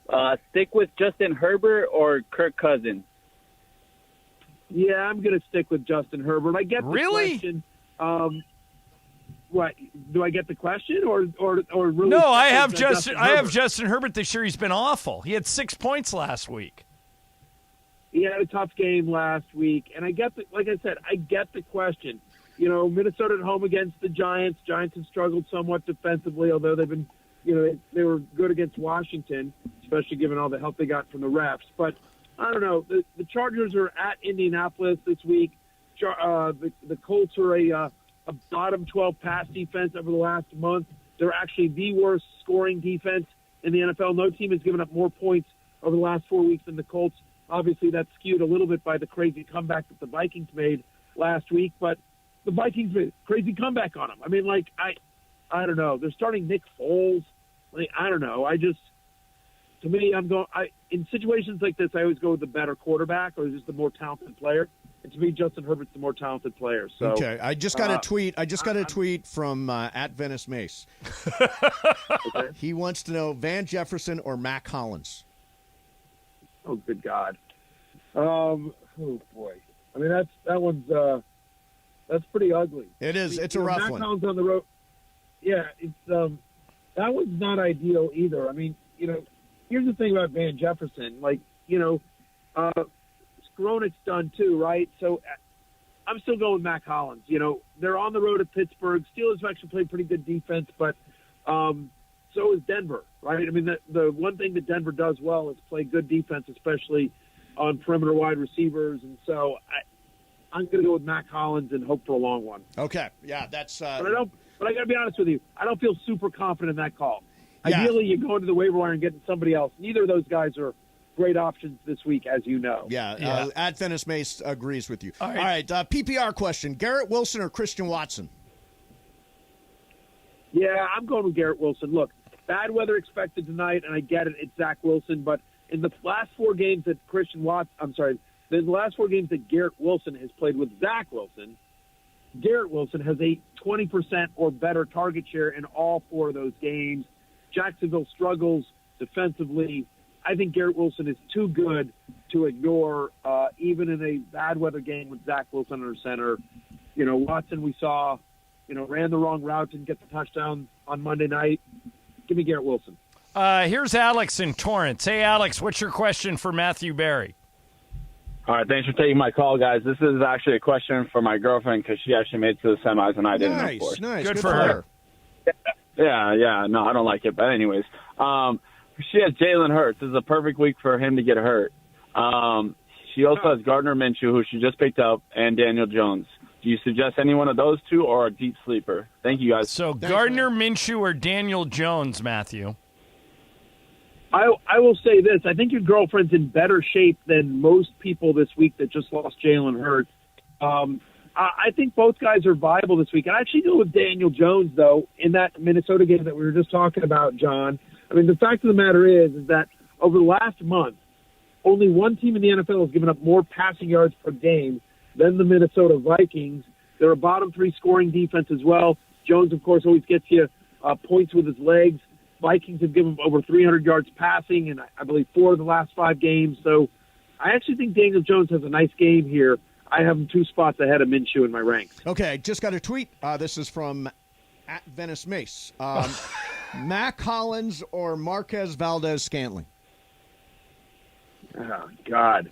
I mean, like... He's obscure. So brutal. Again, you know what? Like, in this case, I'm going to say Marquez Valdez-Scantling, and I'll tell you why. Okay. But all these guys are crapshoots. Yes. All these guys are just you're really just hoping for a touchdown with any of them. Yes. And so when you're talking about, hey, I'm hoping for a touchdown, give me the guy that's going to get some snaps. Mac Hollins is going to play the most snaps of any of these players. But Marquez Valdez-Scantling is catching passes from Mahomes in a home game in which they're 10-point favorites against the Seahawks versus the Raiders on the road at Pittsburgh. That's a tough matchup. And obviously, the Rams against Denver with Baker at quarterback. Mahomes is the best quarterback of the 3. That's the team that's going to score the most, is my expectation. And so in a game in which you're hoping for a touchdown from one of those 3 guys, you're going to need one big play. I'm going to go with MVS over Mac Hollins. But it's close because, again, Hollins is going to play 93% of the snaps or whatever. But I'm just worried this is a massive Josh Jacobs game, that he gets 28 carries again. I hope so. Yeah, you got him. Venice Mace hopes so. All right, hey, here's Rich in Covina. Yeah. Hey, Rich. And they've got Go ahead. They have Waller and Renfro back as well. So, Hey, Rich, what's your question for Matthew Berry? Okay, got Justin Fields or Geno Smith. Oh, good one. Hey, yeah, really good problem. And by the way, I don't think you can screw this up. I have both guys as top 6 plays. Wow. I'm going to go with Justin Fields here just because of the rushing, and he's just been so magical. Geno's on the road at Kansas City, doesn't have Tyler Lockett this game. Now, every quarterback this year that has faced the Kansas City Chiefs that was not named Bryce Perkins or Malik Willis has thrown at least 2 touchdown passes against the Chiefs. Just the only 2 that didn't are the 2 guys that don't throw that faced them. And so I expect, whether it's DK Metcalf or Noah Fant or Marquise Goodwin, I do expect Geno to have a pretty good fantasy day here. In fact, he made my love list this week. But he's my QB6. I Fields a QB4. Like I said, I don't think he can screw it up because I think both guys have big games, but I do have Fields ranked higher because he easily could get 100 yards rushing. Okay, let's go. In a game in which they're heavy underdogs. Let's do a lightning round. PPR league, Zay Jones or DJ Moore? Oh, God. Zay Jones, but I don't feel good about it. Okay, the great Brian Back, Deontay Johnson or Garrett Wilson? Garrett Wilson. Start Close, though. who to start? Amari Cooper, Jerry Jeudy, or Terry McLaurin? Yeah, Terry McLaurin and not close. All right, let me get one more in here. I'm trying to help people. Minshew, Gardner Minshew, or Dak Prescott? Dak Prescott. And let's get also one. Close, though. It is close? Yeah, I mean, I have Dak Prescott at 12. I have Minshew at 15. Okay, here's last like the other one. Like I have Deontay Johnson at 20 and Garrett Wilson at 19. Like it's, At the beginning of the season, I never would have thought this would be a question, but Aaron Rodgers or Geno Smith? Yeah, and by the way, not only would you have never thought that was a question, I wouldn't have believed my answer. Geno Smith and not close. Really? Wow. Yep. Good for Geno. Yeah, good for Geno. Hey, Matthew. You just heard me say, like I am as a top 6 play. Aaron Rodgers on the road at Miami. That's a win. That's a game the Dolphins must win. Yep. And they've been run heavy. The Packers have been. Hey, Matthew, before we let you go, I know you are a lifelong fan of what are now known as the Commanders, the Washington football team. Yeah. Have you seen the video of Ron Rivera telling Jeremy Reeves he made the Pro Bowl? Yes, I have. I actually retweeted it as well, and I put it on my Instagram. Awesome. I just love awesome. that. Just an awesome moment. One of the, just a guy that barely made the practice squad, has been cut 8 million times, waived, back and forth, on and off the practice squad. Ross Tucker, who does a podcast, he tweeted out, and I retweeted it, which was great. He posted Jeremy Reeves' transaction record. Right. And if you go to my Twitter or Ross's, you'll see it, which is just literally signed to the practice squad, waived, cut, for signed to the practice 4 squad, years. to the 53. Yeah.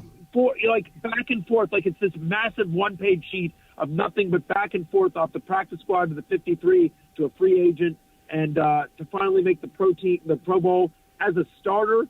Unbelievable, and just the way he breaks down, and and you can see the love that the players have. Ron Rivera, has always been a guy that players just love playing for, and so it's just really emotional and a great story, and honestly a great story for the Commanders in a year in which they haven't had a lot of them. Yeah, so, sure. Well said. Well said. All right, so let's do the big Matthew Berry promotion at NBC Sports Edge. You can get the love-hate column and all the rankings and all that stuff. The Fantasy Life app is absolutely fantastic. You'll see them on NBC Sunday Night or is there a Sunday Night Football this year? Yeah. Yeah, there's a Christmas night, right? You guys got a game on Christmas. Are you working, Matthew? I am indeed. I'll be part of Football Night in America just before the Cardinals Buccaneers Sunday night in prime time on NBC and Peacock. And there's the Daily Show on Peacock, and there's the Sunday Morning Show on Peacock. Did we get everything in there? We did this because it's a big Saturday slate. Fantasy Football Happy Hour, which is our normal Monday through Friday show. We're going to have a special edition of Fantasy Football Happy Hour Saturday morning before all the games, 11 a.m. Eastern, 8 a.m. Pacific, all the way up until kickoff on Saturday morning to get you ready for the big Saturday slate as well. So, and check out Fantasy Football Happy Hour wherever you get podcasts, and go to fantasylife.com. Check out the full free suite of fantasy and betting tools. Sign up for our free newsletter. All right. There you go. Awesome, man. Hey, listen, happy holidays. I think Thank you, Matthew. This is the last time we're going to talk to you this year, so we appreciate you coming on all season long. Means a lot to us, and even though you're big time, you still hang out with us, which we appreciate. Thank you, Matthew. Guys, wouldn't have missed it for the world. Another fun year. Can't wait till next year. Good luck in your playoffs, Mace. Happy holidays, happy Hanukkah, and Merry Christmas to all. So, all right, appreciate you guys. Much love. Right back at you, Matthew. Have a great weekend. All right, coming up next for you is Bobcat. Bergman's going to throw a bunch of stuff at us. What's it called? Oh, what's up, fool? What's up, fool? Coming up next with Bergman, 710 ESPN.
a large deal with the New York Yankees, who Not famously anymore. do not allow beards, and has shaved off his massive beard. Why does this rule still exist for them, and does anybody really care?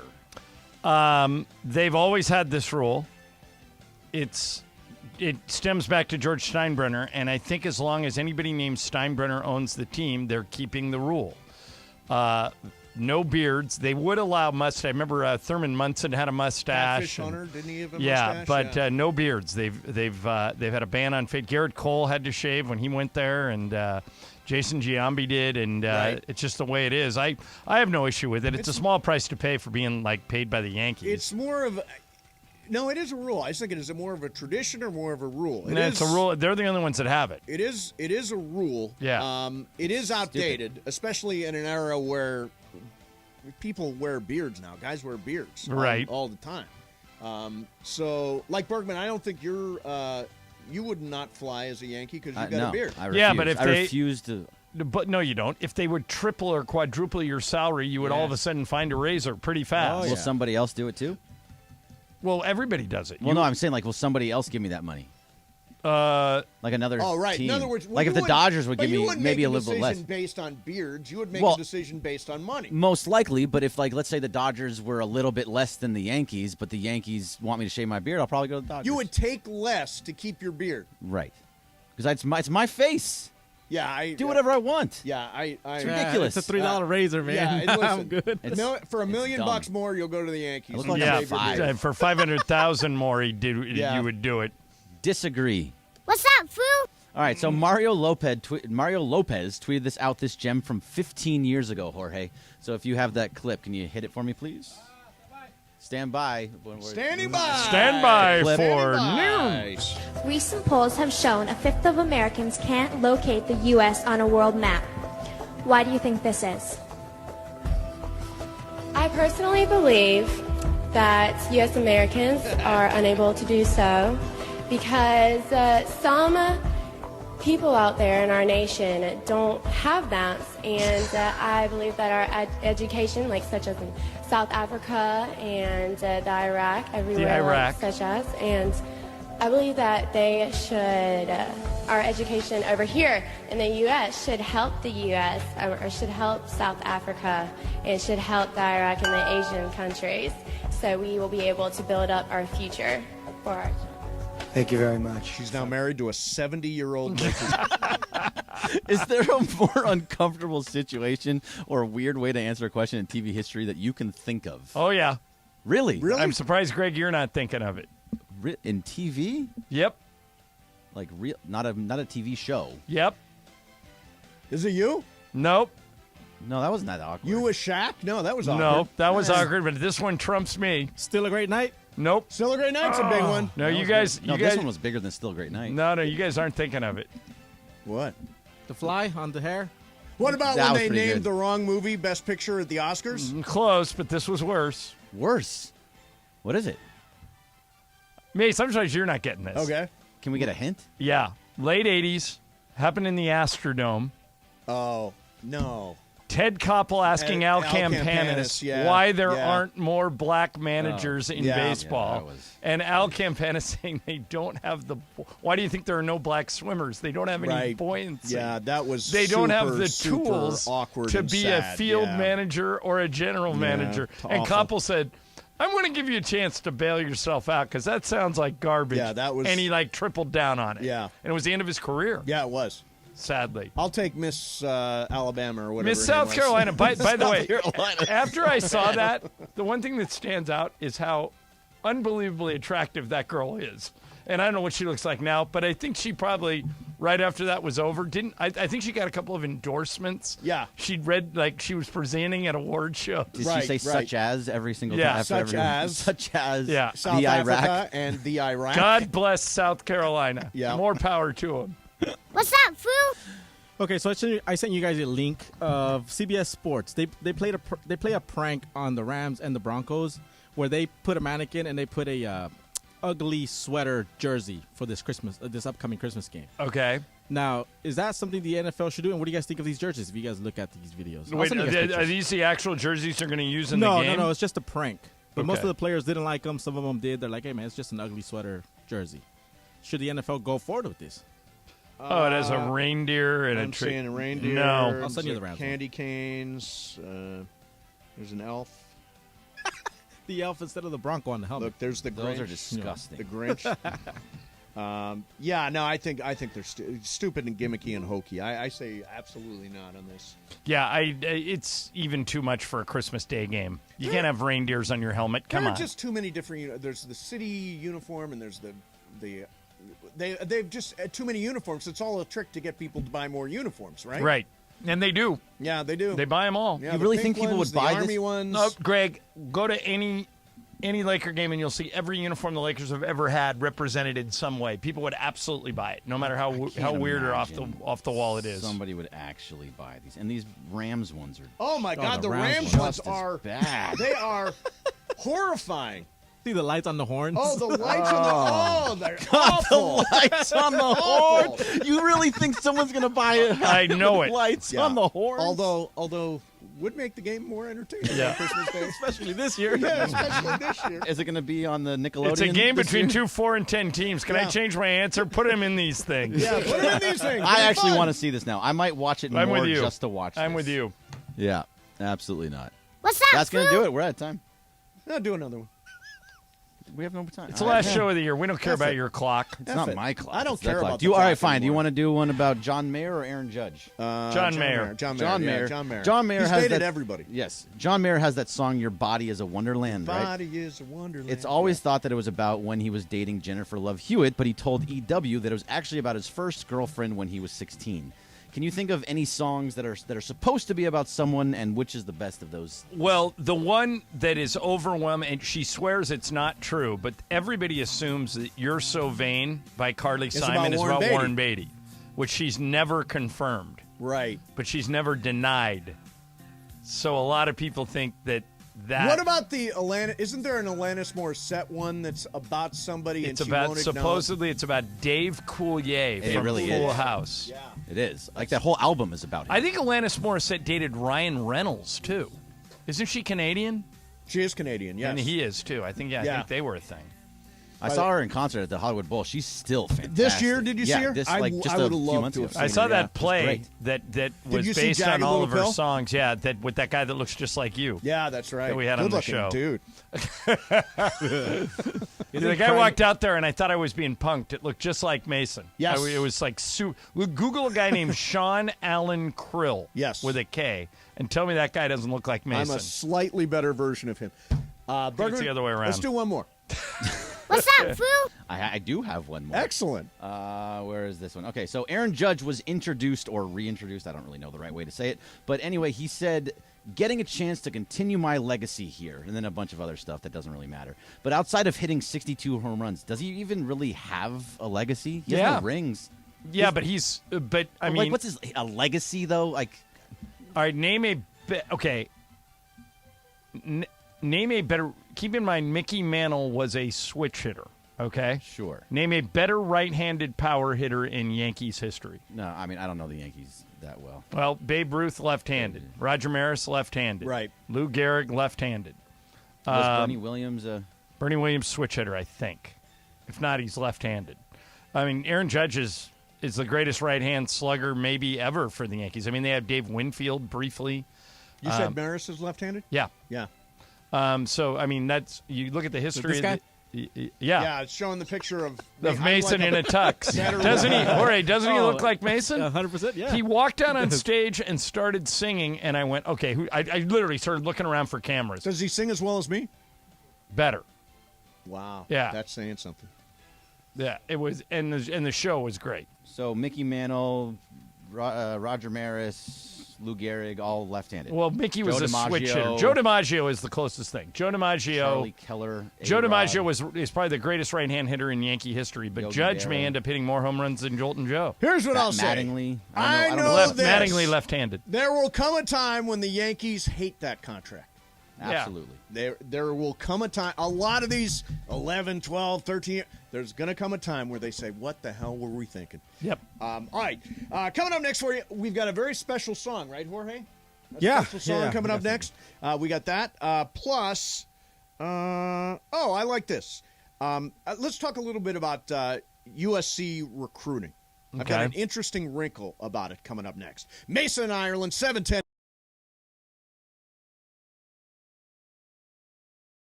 Favorite gift giver here in the office is John Ireland because he's rich and he gives you money. It's really easy. John Ireland. He gives you money and he gives you a decent amount of it. Emily, she gives the best gifts. She's thoughtful and gives it consideration. It's not quick and easy. She's a good gift giver. Clinton Yates. He gives amazing gifts. Raj just got, last year a guy got me some bourbon, so I think Travis kind of knows what to get. I think Mason. He and I have a lot of similar interests. I'll just leave it at that. Greg Bergman. John Ireland is the guy. He's got the dough. He's got the gated community. I think I'd get the best gift from him. I would like to get something from Chris Morales. Definitely Scott Kaplan because he gives you gifts from his friends' companies and then asks you to post about it on social media. Scott Kaplan, because it'll have cited written all over it, or going to be some bad material robe kind of thing he gave us last year, whatever it was. Don't even finish the question. Sliwa. Berg, because he doesn't stock his fridge very well, so I don't think he'd be that good at giving gifts. I think Taylor probably is not going to care that much, so I'm going to go Taylor on that one. I'll go Taylor. Sorry, Emily, but you probably just try to give me a Spotify account. I don't want that. Steve Mason. Alan Sliwa. No question. Alan Sliwa. Don't want a gift from him. I don't think he's got good taste. He's got a Pixel phone. I mean, come on. How about you behind the phone there, behind the camera? That's Nat King Cole, right? Yeah. It's a good one. He's got a great one. Johnny Mathis has got a great one. So you have a lot of Christmas songs in your I do. playlist, right? I have several Christmas songs. And in you my pride playlist. yourself on being able to figure out the artist. Like if you play something, you'll. Yeah, we've been doing it all. We did it all week while you were gone. Okay. So I want to see if you can recognize this artist. Okay. Chestnuts roasting on an open fire. Jack Frost nipping at your nose. Yuletide Are you singing or are carols you doing being a sung spoken by word choir play? and folks dressed up like Eskimos. Yeah, I don't think you sing. Everybody He's knows more a just turkey and speaking it. mistletoe. Yeah. I mean, that's the national Help anthem, to too. make Talk the it. season I'm bright. doing I'm a doing a duet with myself. Tiny tots with their eyes all aglow will find it hard to sleep tonight. They know that Santa's on his way. He's loaded lots of toys and goodies on his sleigh. See, I don't always And give you a every lot of mother's credit, John. child. I don't think it Nice. needs the duet with yourself is just weird. But because Boy, that but is for actually- you, it's that kind is of so appropriate. self-absorbed. Yeah. I'm singing a duet with myself. Yeah, for you, it actually fits. I think it's bigger, though. We played something of John singing, and you got so jealous you had to go find yourself singing. Well, No, I there's just two. thought- And you say this all the time, and I didn't Yeah, really but Mason believe it. is not going to be topped by me as a singer. Just like when I was gone on that Lakers trip and you went on vacation, everybody said, "Where's Mason?" I go, "Mason will not be out off day by anyone." I said, the minute he saw that I was missing 5 shows, he goes, "Next 5, I'm out." I'm out too. Yeah. So let me. Oh, you know what I was going to do? This is going to be a Christmas miracle today, John. I love it. Christmas miracle. I need one. Mason is going to win today's game of games and tomorrow's game of games, and will win the month of December. That would be a Christmas miracle. I would win. My only hope is, Greg, it's your game today, right? It is my game. And you and Jorge are tied at 4, right? Correct. So my only hope is to win today. Mason or Pepe wins tomorrow, and then I can get a share of first place, right? You get a 3-way share. Yeah, that would be my only hope. But Mace, you're right. If you win today and win tomorrow, you win outright for the first time ever. It's true. Yes. Well, I can't Christmas win today. miracle. Christmas miracle. That would be a Christmas So miracle. I think I need to. I know Beto's here. Yep. I can't have Cappy do this game. Is Because why? unfortunately- Well, because I can't. Oh, because it may be about him. I Was don't it know. about the Padres? I'm not giving anything away, but Okay. Cappy can't play. Okay, got it. All right, so I was looking at the early signing day was yesterday. And, John, here's what concerns me. So USC gets the number 1 player overall in the 2023 class, Malachi Nelson from Los Alamitos. Okay. Great quarterback. He's going to be great Yep. after Caleb Williams. They also have a commitment from the number 1 wide receiver in ESPN's top 300. That's Zachariah Branch from Bishop Gorman in Vegas. Right. The Trojans, if you look down the list of the top 300, they have only 2 defensive players in the entire top 300. Are we looking at a team kind of permanently that's going to just win by outscoring the other guy, or are we going to get some great defensive players? I think it's the former. I'm trying to think what the former even was. That they're just going to get great offensive guys and try and You outscore think so? everybody. Yeah. That's going to be the game. Because that's what it was at Oklahoma, too. Right. But why are we not recruiting defensive stuff? All right, if you're the best defensive player in the country and you want to go to the NFL, you're going to Alabama. Nick Saban's the best defensive coach maybe ever, and he gets you into the NFL.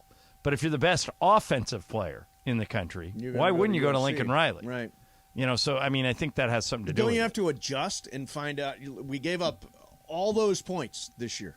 Right. Alex But Griggs, again, if I'm the defensive best coordinator. if I'm the best defensive player in the country or one of the top 10. Yeah. Right?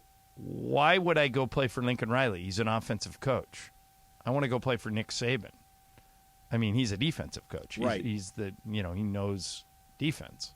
So, I think that's, Lincoln Riley's playing to his strengths. Yeah. Which is smart. By the way, UCLA got the number 3 overall Yeah, player they did. in this ESPN 300. Dante They got Moore. Dante Moore, the quarterback. That shocked me because even though Chip he Kelly flipped from Oregon. Yeah, even though Chip Kelly is known as a big offensive mind, he doesn't strike me as somebody who would light up the room as a recruiter. So think about it. He's going to be there for at least 3 years.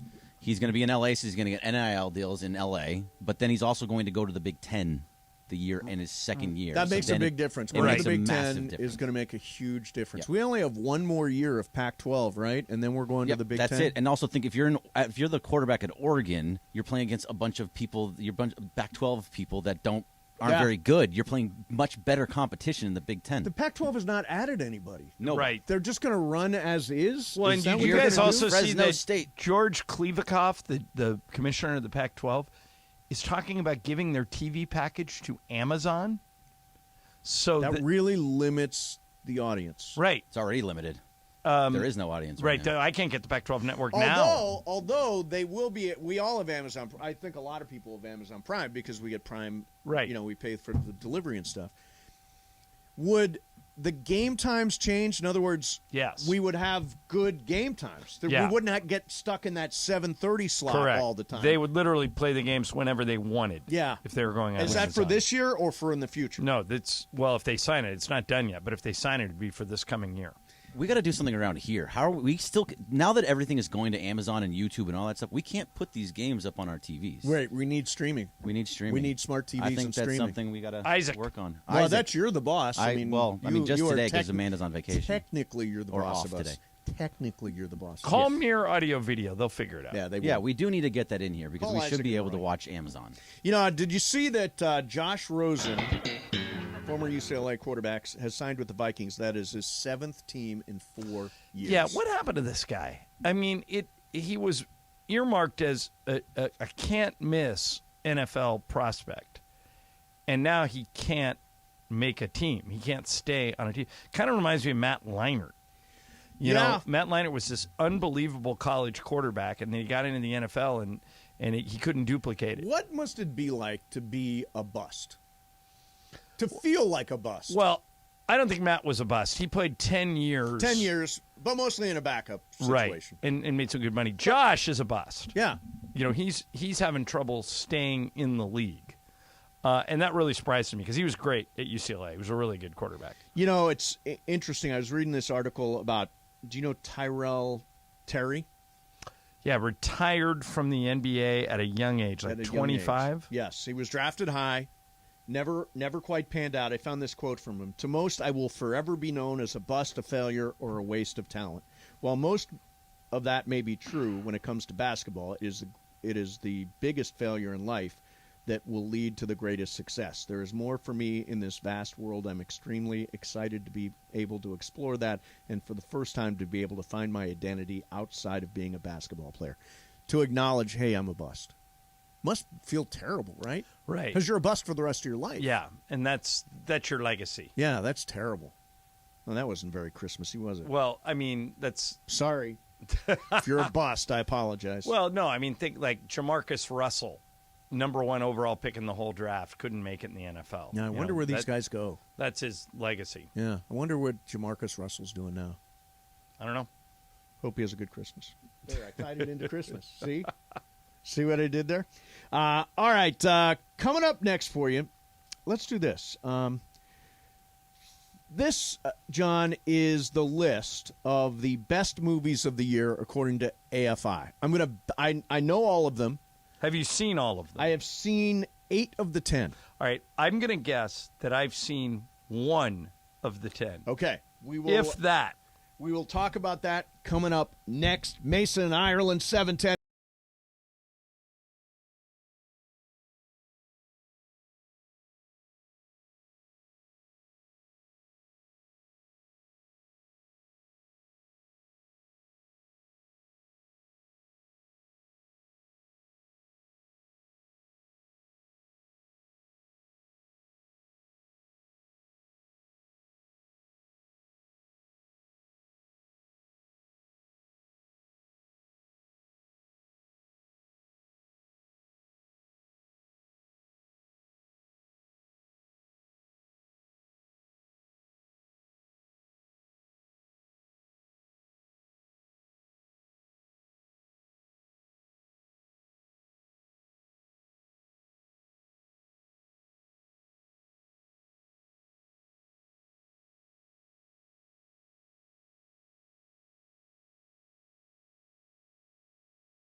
Hey, Laker fans, John Ireland here. Have you downloaded the new ESPNLA app? You got to get this thing. It's great. You can get Travis and Sliwa, Mason and Ireland, Sedano and Cap, and all of our Lakers talk with Slee right in the palm of your hand. You're just one tap away from everything Lakers. You could even win Lakers tickets. React to the Lakers on ESPNLA app. Download the new ESPNLA app in the App Store or on Google Play.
Lakers lost last night. Wait a minute. Who's this? Santa baby, just slip a sable That is under the tree Brenda Lee. for me. I say, Jorge, do you know who this is? Oh, wait, yeah. Do you know who it is? I see it here now, yeah. Okay. I say it's Lindsay Lohan. No. Ah. I say it's Lady Gaga. No. Who is it? What's it say there, Cody? Eartha Kitt? Oh, she's old Eartha school. Kitt. She's really Once old played school. Catwoman. Yeah, she did. She was one of the good Catwomen. I guess they were all good. Most of them. Julie Newmar, Eartha Kitt, Lee Merriweather. Yep. Then in the movies, Michelle Pfeiffer, Halle Berry. Anybody else? Yeah, there's one more yeah, she was in the Zoe Batman. No, not Zoe Saldana. Not Zoe Saldana. It's oh, jeez. Isn't it she's dating or she used to date Aquaman. Anne Hathaway played apparently. Anne Hathaway. Anne Hathaway, no, but who am I thinking of? You're thinking of Lisa Bonet? Zoe Kravitz. Zoe Kravitz. There you go. Lenny Kravitz's kid. All right. So here you go, Don. These are the top 10 movies according to the American Film Institute for 2022. All right. Now, how many of these? I have not seen your list. How many of these do you think I've seen? If Top Gun Maverick's on there, I've seen one. But if it's not, we got trouble. One. Okay. What else you got? So these are I guess these are in alphabetical order. All right. Avatar: The Way of Water. Haven't seen it, won't see it. Nope. It's blue people and then slightly off blue people. Oh, They're the for water one. people. No and they're interest. the Navis, and then the Navis are like swimming and flying around. I thought it was see it in 3D. Zero chance of that happening. Told you 3D was going to happen. Yeah, it only took 30 years. All right, number 2, Elvis. Did you see Elvis?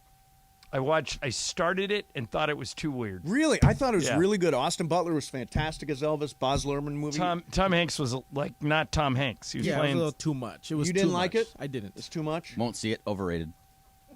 The movie is overrated. No, Elvis is overrated, Elvis is so the movie overrated. is yes, probably, exactly. Why would I watch something of an Okay, overrated this one is person? I strongly recommend. Everything, Everywhere, All at Once. I really want to see that. Michelle Yeoh, Jamie Lee Curtis, Kiwi Kwan. Never even heard of it. Oh, John, you got to see this. Okay. It is good. It might win Best Picture. All right, this is one. Also, you got to see The Fabelmans, which is Steven Spielberg's movie, which is completely autobiographical. It's exactly the way he was raised, and it's fascinating. My mom saw it. She liked it. Yeah, it's really good. Nope. Did you see Nope? Nope.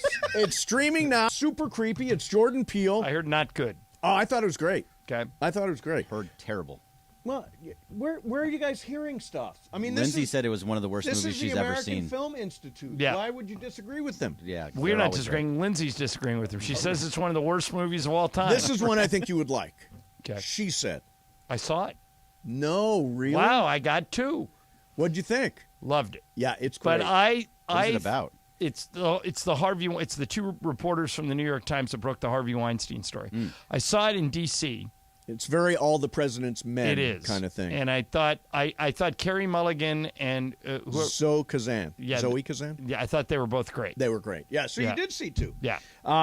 Tar. Did you see Tar? Don't even know what it is. Can't recommend it. It stars Kate Blanchett. She's a conductor, and she gets canceled. Okay. Spoiler alert. Okay. I guess I just gave away the entire damn movie. Yep. All right, Top Gun Maverick, we all saw. Yeah, we did. Liked it. I didn't You wait. ran out so fast. I didn't wait for the credits. Faster than the Jets in there. Yes. Faster than the Jets. Yeah, Mason could not leave the theater quick enough. These are the 2 I haven't seen. The Woman King, which stars Viola Davis as like a warrior person. And then Women Talking, which I don't know what it's about. It's directed and written by Sarah Polley. That's all I know. Yeah, I haven't heard of it. So I've seen 8 of 10. I have seen 2 of 10. Like the 2 that I saw. I think 3 of 10. 3? Yeah. What was the third one? Fabelmans. Did you like Fabelmans? Yeah, it was good. Oh, I thought it was great. Choked me up at the end. Bergman, have you seen any of these? I saw one, Top Gun Maverick, but I'm supposed to see Everything Everywhere All at Once soon. Isn't it multiverse? It does have an element of another that. one that I thought might be on there that I saw and liked is the unbearable something about Nicolas Cage. Oh, the unbearable Weight of Talent. Weight of Talent, starring Nicolas Cage. That's great. I loved it. Do you know who the girl is in that movie? No, I know Pedro Pascal is in that movie. Right. But who's... Who played Nick Cage's daughter? Yeah, no. Okay, that's Lily Mo Sheen, the daughter of Kate Beckinsale and Michael Sheen, and she kills it. Oh, yeah. Like, the whole time I was watching, I was going, wow, this actress is really good. I looked it up and go, I can't even... I mean, you know how I am with Kate Beckinsale. Yeah, right. Had no idea that it was her daughter. She was great. She just killed it. Now, are you going? So you went to a theater to see She Said, right? I did, in D.C. In D.C. Yeah. So are we all back to being okay with going back to movie theater? I wore my mask for all 3 and 4 hours and 15 minutes of Avatar Way of Water. I did. I'm not wearing a mask. I did. I'm not either. No, you know what the problem is? I'm seeing my family. Yeah. So I'm seeing my mom and Leo and Juan's dad and Juan's stepmom. I don't want to pass it along to them. Right. I'm not saying you're dumb to wear a mask. I just can't do it. I would rather watch a movie at home on my TV than wear a mask in a theater. Yeah. And which I think some people are, like people are looking at like you. They're going to see family this week. They said, well, if I go to the movies, I got to wear a mask for 3 hours. And the minute that's the case, I'm out. By the way, you don't have to. It's completely optional. Right. But I'm saying you feel obligated to. If you watch this at home, you don't have to wear a mask. Yeah, I just think sitting in a room full of people. We went to see Book of Mormon. Oh, what'd you think? What? Yeah, we went to see Book When? of Mormon. Somewhere last week. This is the first time you're talking You saw it about in L.A.? Yeah, I saw it in L.A. Did you like it as much as I did? I'm going to be honest. No. Okay, what? Not funny? I thought. Did you think of? I love it. It's Did you so love it? funny. I sing the songs afterwards every day. It's I amazing. laughed so hard in that show that it changed what I thought funny was. I mean, especially. You know what the problem is? You had built it up so much. Really? Yeah, John. I bet you. Yeah, that is. I overhyped it. Yeah, had I seen it without any knowledge, I would have been blown away. But I didn't. I'm surprised. Was it not your sense of humor? Do you like South Park? I do like South Park. So, but I thought it went. I thought it was kind of bad taste. Bad taste. Well, you know, the Mormons basically bought. Like, did you get a program? Yeah. The Mormons paid for all the ads in the program. Oh, did they really? Yeah, they think it's really funny. Right. Oh, do they? Yeah. Mormon, they're cool. The with it. Mormon Church, the Church of Latter-day Saints, thinks it's like the funniest thing ever. Oh, that's produced. good. I'm glad. So does that change your opinion now that the Church of Latter-day Saints likes it? No, I mean, good for them. I just didn't like it that much. Yeah, that's weird. Like, are you I thought you offended would have for loved them? No, I'll tell you what I did see. This is the worst friggin' piece of theater stuff I've ever seen. So I go to the Wallace Theater where normally they show Love Actually. Great This theater. year it is a Pat Benatar version of Romeo and Juliet. It was unbearably awful. Is Pat Benatar in it? No, it's all of Pat Benatar. So it's Love is a Battlefield and right. All of her songs, Hell is for Children, all these songs that she... Terrible, just terrible. Really? And I felt really bad for the performers because there's really talented people in there, but the theater was half empty, which has got to be a terrible feeling. They should have done the Love Actually. Every time I went to Love Actually, it was packed. It was always full. Yeah. Yeah, I miss Love Actually this year. You're watching it tonight? Yeah. Yeah, we're going to watch it. Just when we wrap We're going to watch that, and we're going to watch Spirited. You were supposed to watch it last night. I know. I keep saying that. Good afternoon, Mace. Yeah, I know. They keep doing this good afternoon thing. Why? Have you seen Watch it? Because it, it's and you'll apparently from understand. Spirited. Oh, no. I've got it on my iPad for this trip. Yeah. For the 12-day trip. All right, let's do a little. The rumors bouncing around now about the new player, the new all-star level player who could potentially be on the move and might be a match for the Lakers. That's coming up next. Mason, Ireland, 710 ES.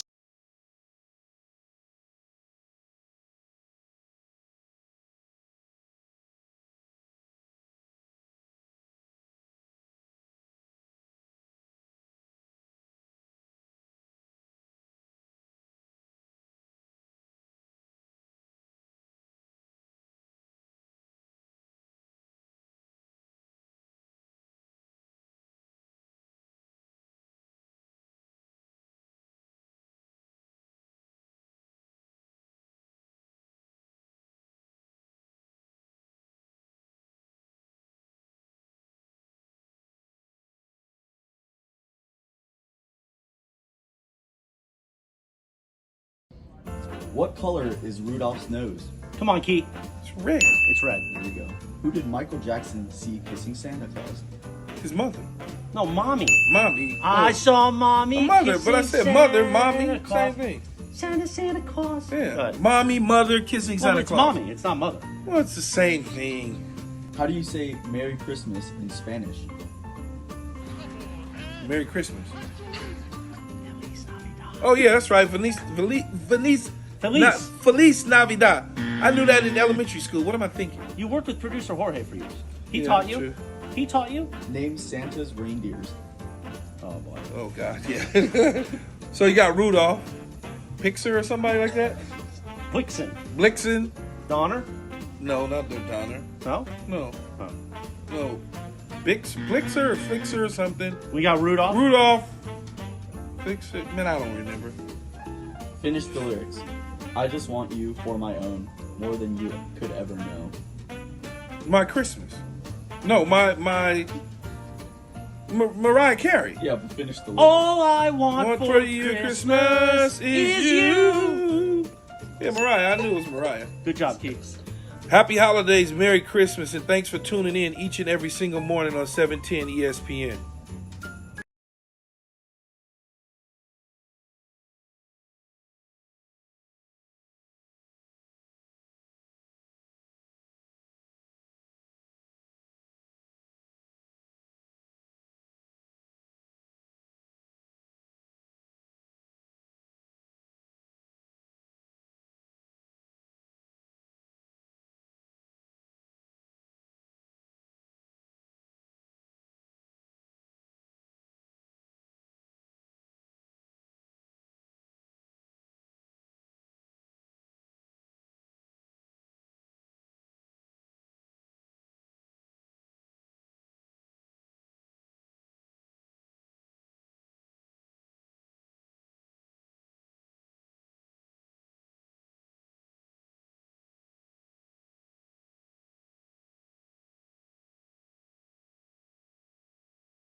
incredible. Bergman, do you have fat pants and thin pants? Nope. I just wear the same stuff and I squeeze it as much as I can when I'm fat. Yeah. I'm going to go elastic this next year.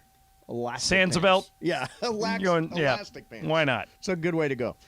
All right, so the Lakers lose last night. LeBron and no help. It was basically LeBron and no help. They've got to get healthy. I think until they do, they're going to be behind the 8 ball. I mean, these last 2 games, the one in Phoenix and the one last night in Sacramento, both felt like they were severely undermanned. Yes. And LeBron's been awesome. I think he's got 5 straight 30-point games. Playing both ends, by the way. Yeah, but he playing can't defense. He can't do it by himself. No, they got to get bodies back, and I don't think AD's coming back anytime soon. So they got to get guys back like Westbrook and Austin Reeves and Juan Toscano Anderson and those guys. But there's still not been any detail on Anthony Davis, which is very odd. I can't remember a time. I've obviously been affiliated with the Lakers for over 20 years. I can't remember a time where they issued no guidance. Well, no statement about the condition. Right, just I heard at he's least out. a month, but I think that was Shams who said at least a month. Yeah. I don't know. The Lakers have never given a timetable, never given an exact injury. They just simply have said he's out. Is it fair to say this? No AD, no playoffs.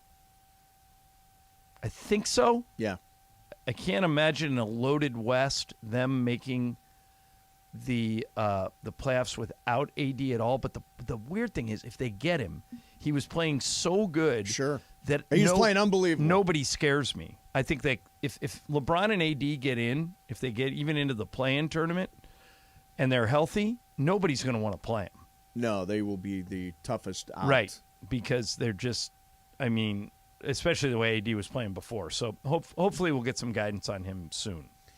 He went on this trip. Yeah, I know. He was with It's us the whole time. But so there is, we know that the Lakers have their 2027 first-round pick, their 2029 first-round pick. They've got the Westbrook contract, Kendrick Nunn, Patrick Beverley potentially could be traded. And an all-star level talent has now popped onto the radar, and that is Zach LaVine. And we always say keep your powder dry, save those, all that stuff. If you can get Zach LaVine, you would have to move Westbrook because you'd have to match salaries. And you would take that on and take Zach LaVine. You'd give up the 2 first-round picks. To me, that's a reason to give up the 2 first-round picks. even though he ties up your cap for next year. He's Zach LaVine. Yeah. I like Zach LaVine. Yeah. Zach LaVine, a star. He's a star. Star-driven town. Star-driven effing town. Star effing driven town. Does it? If would you take on Zach LaVine knowing that it takes you out of Kyrie at the end of the year? Yes. I don't like the Kyrie idea at all. Take a look at how Kyrie's played over the last 7 games. There's too much bad. I don't want. He's better than Zach LaVine. I do not want Kyrie. I don't want and Kyrie I love here. Zach. Well, remember Zach was at UCLA for 1 year. Yeah. And the reason he left was that, remember Steve Alford's son Bryce was on the team, and Bryce was a really good college player. I'm not saying Bryce didn't deserve to play. He was actually one of the reasons why UCLA was good every year when he was there.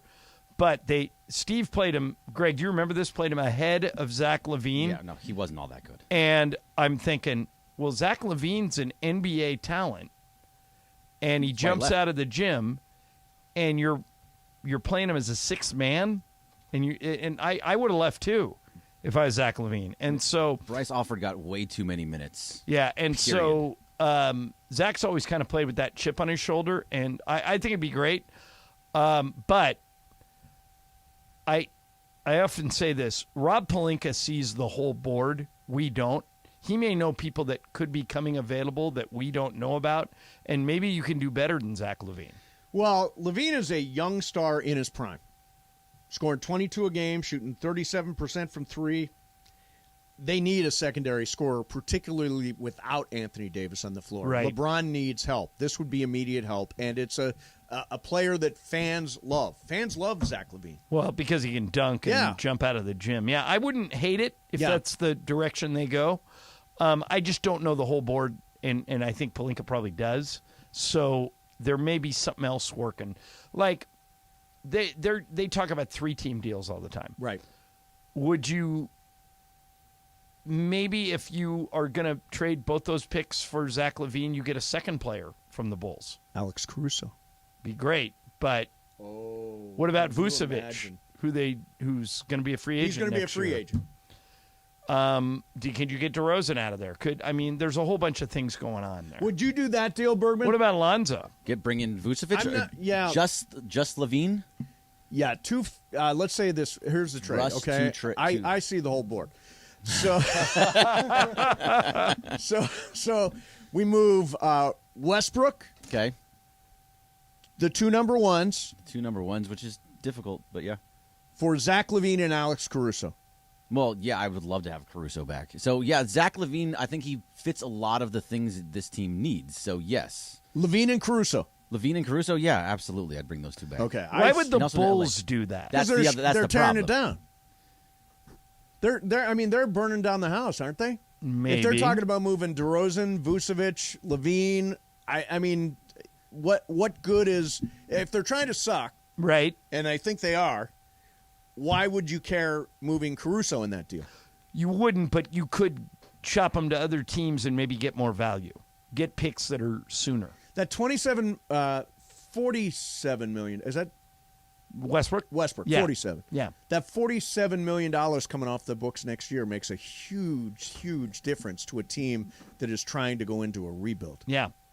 By the way, and this is not because Westbrook isn't any good or isn't playing. Westbrook's playing great. And wherever that 27 and 29 pick are, Zach LaVine is probably better. Better than what you're going to get. And by the time they even come around, he's going to be in his 30s. But right now, he's 27, I think. Yeah, 27. Yeah, so he's still young enough that you put him along with AD as long as they both stay healthy. He's a freak athlete. Right. So, and he shoots the three very well, or at least used to. Well, 37%. 37%. We would take that on our team. Oh, absolutely. Has shot as high as 42% from three. Shoots over 50% from the field just in general. That's the biggest thing nobody talks about with the Lakers. Career 38% from three. Is that most nights when they lose, and you can look it up from last night. I haven't looked at the exact numbers, but I guarantee you the Kings were plus 20 at least from beyond the arc. You know, however many threes the Lakers made, the Kings made twice as many. Yeah, the Lakers don't. I mean, they're just not a team of shooters. So the minute they, like LeBron says, we just don't have those snipers. The minute they walk out onto the court, they're going to give up 20 points from beyond the arc, and they have to make up for it in other ways. So LaVine would help in that regard.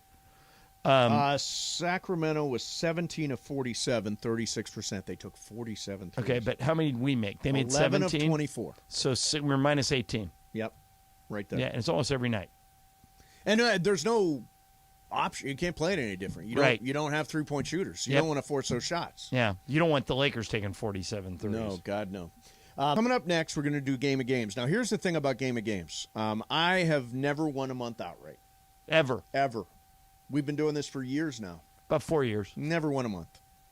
But in honor of Christmas and a potential Christmas miracle, if I win the game today and then win the game tomorrow, it'll be Michael's game tomorrow. Michael's going to hang out tomorrow. Yeah. And I'm not here tomorrow, so you don't have to worry about me. I would win the month. A Christmas miracle. Bergman, what are the odds we get a Christmas miracle? 2%. 2%? 2%. 2%? Hey, I'm giving you a chance. No, I say 1. Okay. 1%. Yeah. 1%. You're going to lose this game. Have you designed the game for me to lose? No. But you're playing Absolutely against not. me. Right. You're going to lose. What's the theme of the game? You'll find out when we come I back. can get my You'll brain find out working. when we I gotta. come No, back. you No, that's always the whole thing. tease the theme. Say something. We don't. No, we don't. Say something. We Do absolutely it. don't Do have it. to. Do it. No. Do it. Do Right, it. now, I just saw Cap, who you say is ineligible for this. Oh, here? Beto's here. Beto's going to play. Okay. Happy is good. here? Yeah. He's Oh, here that's in exciting. studio. He's wearing a fun hat. Awesome. All right, Game of Games coming up next for you. Beto's going to play along with us. Christmas Miracle. I'm winning today and tomorrow. 710 ESPN.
favorite gift giver here in the office is John Ireland because he's rich and he gives you money. Really easy. John Ireland.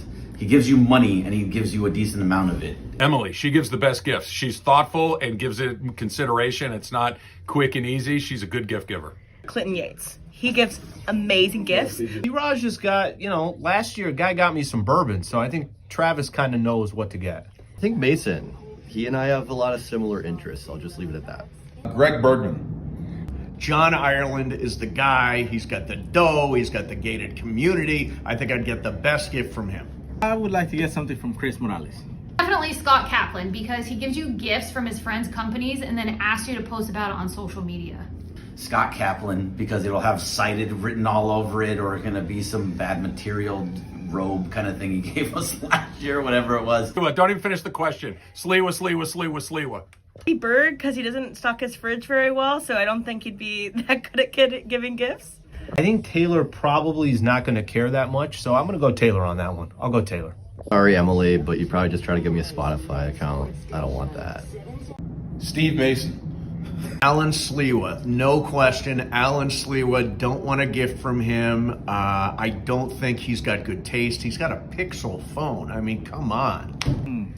How about you behind the phone there, behind the camera?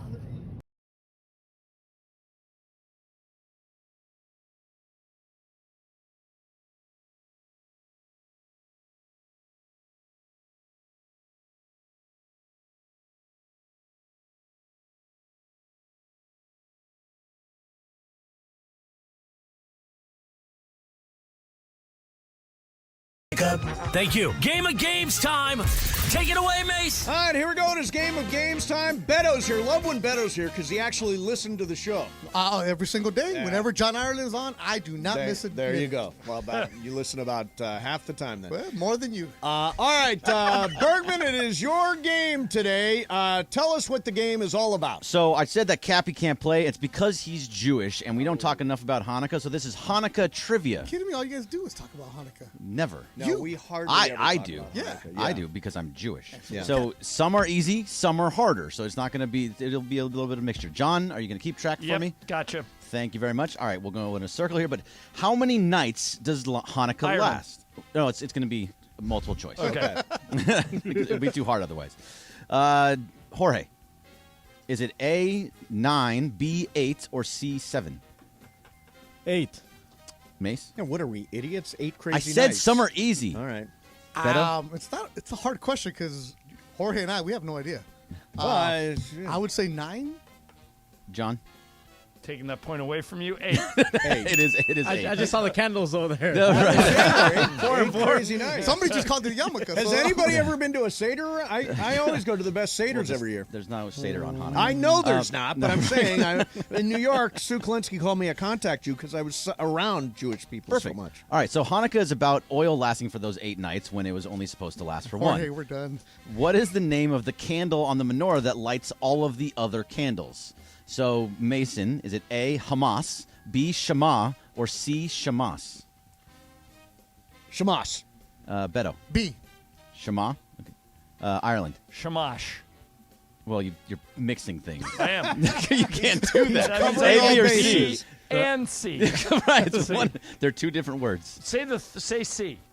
Shamas. That's the one. C. Okay. I'll go with C. It is C. Shamas. Yes. You don't know. Hey, take it back right now. Beto's 0 for 2. You're mixing words I together. didn't meet a Jewish person until I started working at ESPN Radio. Wow. Seriously? Sheltered In life. Carson, there were diversity, but there was I didn't know any Jewish people.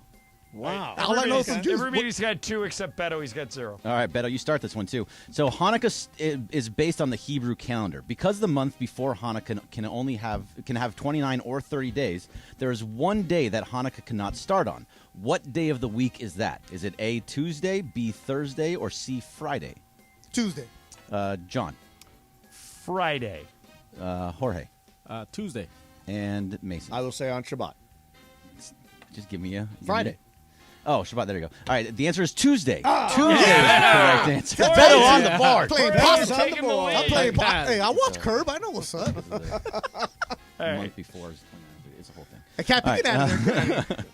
Number 4, and we'll start with you, John. Hanukkah can be spelled a variety of different ways. It's like the Eskimos have 50 words for snow. Right. So how many different ways to spell Hanukkah are there? Is it A, 16, B, 18, or C, 15? I'll say 15. Jorge. What were the numbers again? 16, 18, or 15? I'll say 18. Mason. 15. And Beto. 16. 16 is the right answer. Beto's all tied up. Look at that, Beto. I watch Seinfeld. This is now close. Jorge 3, everybody else 2. Boom. Wow. Look at this. 7 of these in a tiebreak. Shalom. 7 in a tiebreak. Okay. All right. Number 5, we're back to Jorge. Mason likes to say he ended the war on Christmas, but one U.S. president kind of ended the war on Hanukkah. Who was the first U.S. president to light a menorah? Is it A, Ronald Reagan, B, Barack Obama, or C, Bill Clinton? Reagan. Mason. Reagan. Beto. Clinton. And John. Reagan. Beto is all tied up with 3. It's Bill Clinton. Yeah, because Reagan was really hardcore. He wouldn't do that. Yeah, no, exactly. All right, Good, Beto nice and Jorge job, tied Beto. for the lead. Man. All right, Possum, baby, I know. number 6, Mason. You start this one. Okay. There is a menorah, or Hanukkah for the real name, in Washington D.C. How tall is that menorah? Is it A, 50 feet, B, 60 feet, or C, 30 feet? I'm going to go on the small side. I think it's 50 feet. I Okay. guess that wasn't the smallest. Yeah. 50 feet. Beto, 60. John, I'll go 30. and Jorge. I'll go 60. It's 30 feet, so John gets that one. Victor All right. Brick didn't tell me that one. 3-way tie between Jorge, Beto, and Ireland. Mace one back. What about the Christmas miracle? All right. How many left, Greg? This is the last one in the tiebreak. All right, so Mason has to go last. You go Adam last. Sandler, help me out here, baby. All right, so number 7. During Hanukkah, you say one prayer every night while lighting the candles, except for on the first night. How many prayers do you say on the first night while lighting the candles? Is it A, 3? Wait, hold on. How many do you say? How many prayers do you say on the first Oh, on the night first while night, lighting the candles? So is it A, and Beto, you'll start with this one.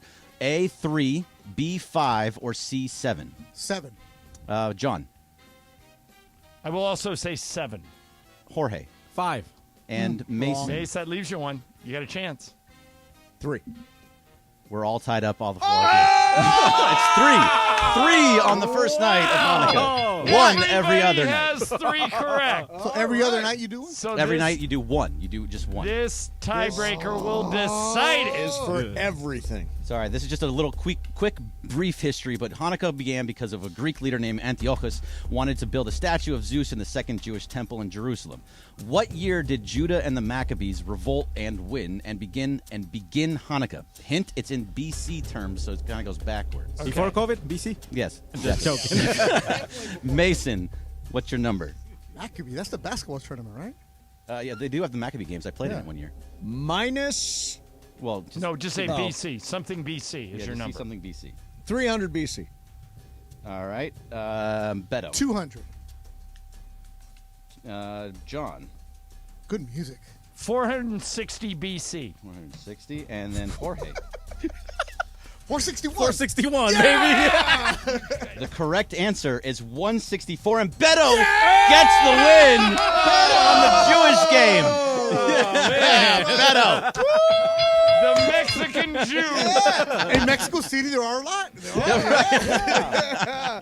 Oh, man. Nice job, Beto. Coming from behind, too. Oh, I am the winner of Game of look Games. at that, Belt. man. Bring the menorah, baby. Let's go. Wow. Very impressive. Nice, Beto. Very Good work. impressive. Oh, yeah. Oh, yeah. Mm-hmm. Speech? Happy Hanukkah, by the way. That's What night is it? The 4th night. The 4th night of Hanukkah.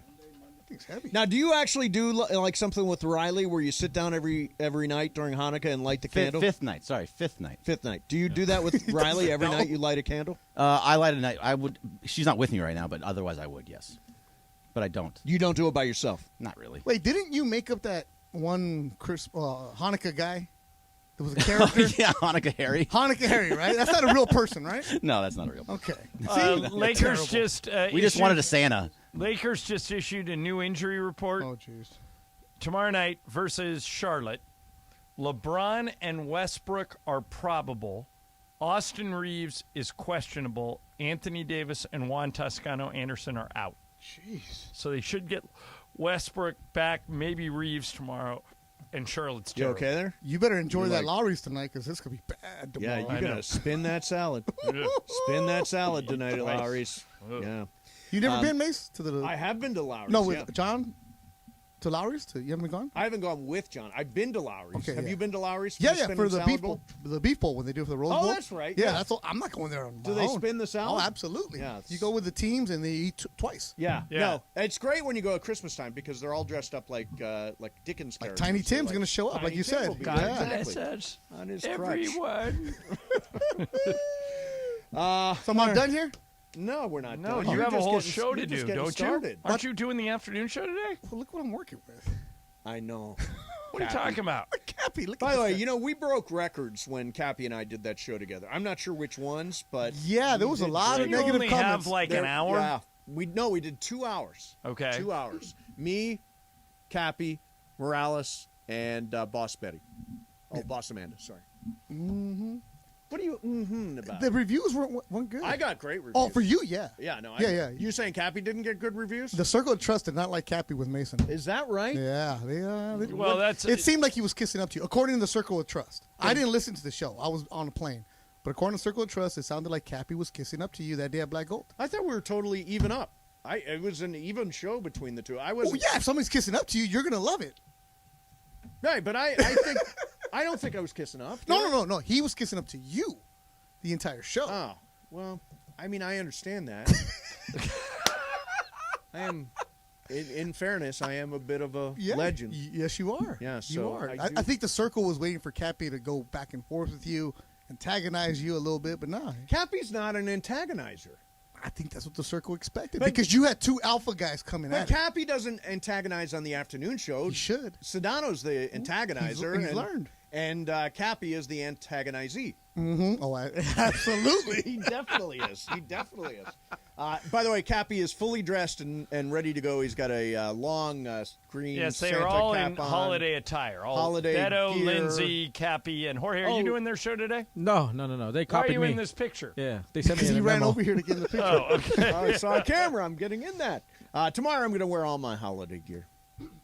You're not going to be here tomorrow. Yeah, I am going to be here. No, you're not. Yeah. You think he's going to pull a slee? Absolutely. No, I'm absolutely going to be here. No, tomorrow. you're not. Oh, yeah. You even said it on a couple hours ago that the day to take off is the day before the holiday break. Uh-huh. Oh, There it My- is. oh, there it is. My voice is a little scratchy. My voice is scratchy. All right, it's time for Super Crosstalk. ESPN AM 710 Los Angeles. KRDC AM 1110 Pasadena, Los Angeles. K256CX 99.1 FM Pasadena, Los Angeles. It's the greatest segment in LA sports radio history. Oh my God. When the shows come together for magic on the radio. It will only grow stronger. Super Crosstalk. Are we ready for Sedano and Cap to join Mason and Ireland? Super Crosstalk begins. Super Crosstalk. Presented by Coors Light. Coors Light. Made to chill. It's time for Super Crosstalk. Woo! Forgot. There we go. There's Cappy making a grand entrance to the show right now. Hey, let me ask you guys Hilarious. something. This is a technical question, I guess. So they announced today officially, Mace, we talked about it yesterday, that YouTube is getting Sunday Ticket next year. For that huge number. Yeah. $2 billion? $2 billion per season, 7-year deal, $14 billion. Wow. Now, does this mean I've watched it on DirecTV every year they've had it? Does this mean we still get Red Zone On regular TV? on YouTube on this new thing, Sunday Ticket? Yeah. Siciliano is part of Red Zone. Siciliano right? will be on Red Zone on YouTube. Okay, that's all I care about. That's what they're 'Cause that's the what only- they're buying, right? That's the only reason you have DirecTV. Right. So DirecTV I no longer necessarily need, No, although I get you don't. East Coast feeds. Yeah. But I don't use them that much anymore. By the way, Game of Games powered by Call Jacob. Winning matters. That's why after an accident, you go to calljacob.com or call 844-24-JACOB. That's 844-24-JACOB. Cappy, what's going on, man? Gentlemen? Wait, turn his microphone on, There we please, go. Jorge. Please. There we Jorge. go. Please. Now I can hear you. Gentlemen, Yes. what's going on here today? What's up with the Kings jersey? Sliwa. should mention that. Yeah, Sliwa lost a bet to Taylor, his board op. Yep. And then he weaseled out of coming into work today. And he was supposed, since the Kings beat the Lakers last night, Right. he was going to have to wear this jersey. And I felt, as the resident Laker guy, that someone should wear a Kings jersey today. So I got Sliwa off the hook. Wow. You're too nice of a guy. That is generous. Too nice. Well, because he's probably not coming in tomorrow. And then the whole thing drags into next year. But you don't have to pay off his bets. Because if But that's the thought case, it I was got a guy I that thought it can was call a you. nice Christmassy thing to do. I think so. It's a season of giving. Yeah, if he was actually sick, then yeah, help the guy. He had a scratchy throat. But did he still? He did post game last night, right? Yeah. That's probably why it's that's all scratchy. That's where he went down. Yeah. It was And then all of a scratchy sudden, throat. what time did he call out? 3 a.m. 3 a.m. he called Bergman. Bergman answered the phone at 3? Greg, It was a that text. It was a text. Did you not get a it? text. What did the text say? You want to know Yeah, I exactly want to know what it said? exactly the Yeah. phrasing. And I want to know How when many you picked it emojis? up. When did you There get were no the text? emojis. I got it at 3:09 a.m. But what time did you pick it up? 6:54 a.m. So that's a long time later. I was asleep. Yeah, I mean, 7 o'clock? I mean, it's 7 a.m. I mean, I woke up a little bit read it, before read it, that. Read the Read it, text. read Read the All text. right. Let's Hey, decipher. really struggling this mornings with an S, comma, I have something, comma, no space. I can try to do show from Comrex, comma, but I feel like blank. Okay, so who fills in for Slee on the Lakers tomorrow night if he can't He work? hasn't said I have what an happens. answer. Well, Mason. I think he doesn't work No, I've heard. tomorrow, and then Mason. I'll do it. The No, you return. won't. No, you well, hey, won't. when Mason did it back in the day, we won the title. Yeah, Yeah. 2010. Turn it just around, saying. Mason. Year. Save the season. Rams are done. Get the Lakers back on track. Yeah. No, you don't want to do Friday night before Christmas. do you? Absolutely not. Yeah. I would support this idea. I just don't think you want to do it. I mean, I'll do it another, but no. See, 3 a.m. Michael Funchess. No. The actual backup. Jorge. No, you know who the backup is? Because I inquired last time Slee pulled Okay. this nonsense. it's Travis? No. Keep going down the roster. Any other guesses? done. Travis, Sliwa, Who would be a good Lakers guy? Shadano. Not Shadano. No, nobody. Roster. I don't know. You're I not don't going to know. believe You? this, right? No. Oh, God, no. Beto? I mean, we're out of full-time people, so who?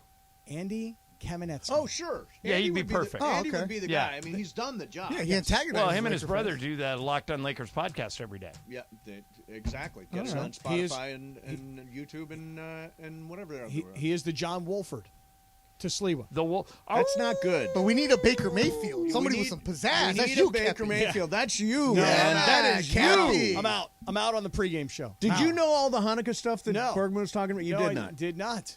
Now you went through Bergman. I forget. Did you have a bar mitzvah? I did have a bar mitzvah. Did you have one, Cappy? Of course. Okay. I'm circumcised as well. I don't need to know that. That's your own business. Thank what you we for do. sharing. Thanks for You don't think that's something scenes to- from a breast. I get it. What a show.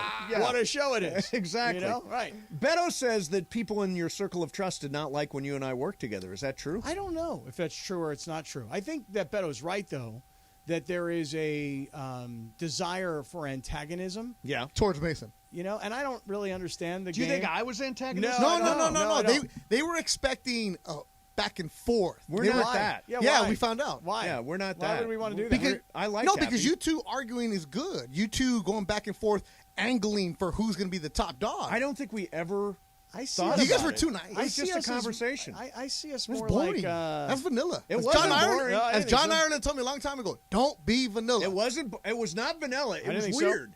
Yeah, right. Right. It was weird. Right. It was the opposite of There vanilla. It there was weird. There was chocolate and strawberry on either side of the vanilla. Exactly. Yeah. Exactly. That's what I felt. So, what do you now? Do you celebrate? Do you put up a Christmas tree, or do you just have a menorah? Not that there's any. I mean, I don't have a Christmas tree. Let me rephrase. I do have a Christmas tree. It's sitting in a bin in my house. It's white and it's got blue lights all over it. So But it's not up? No, it's not up. Now the menorahs right now are up in the kitchen, and we're running out of candles. Because every night we stand around the candles, we say the prayers. Yes. You know, as you guys learned, 3 on the first night, and right? then 1 each other night. Right. And so we do the prayers, and then we hang out. Yeah, it's actually been quite a nice Hanukkah. Yeah. Yeah. So you don't do anything on Christmas Day then? Oh yeah, I'm gonna eat ham.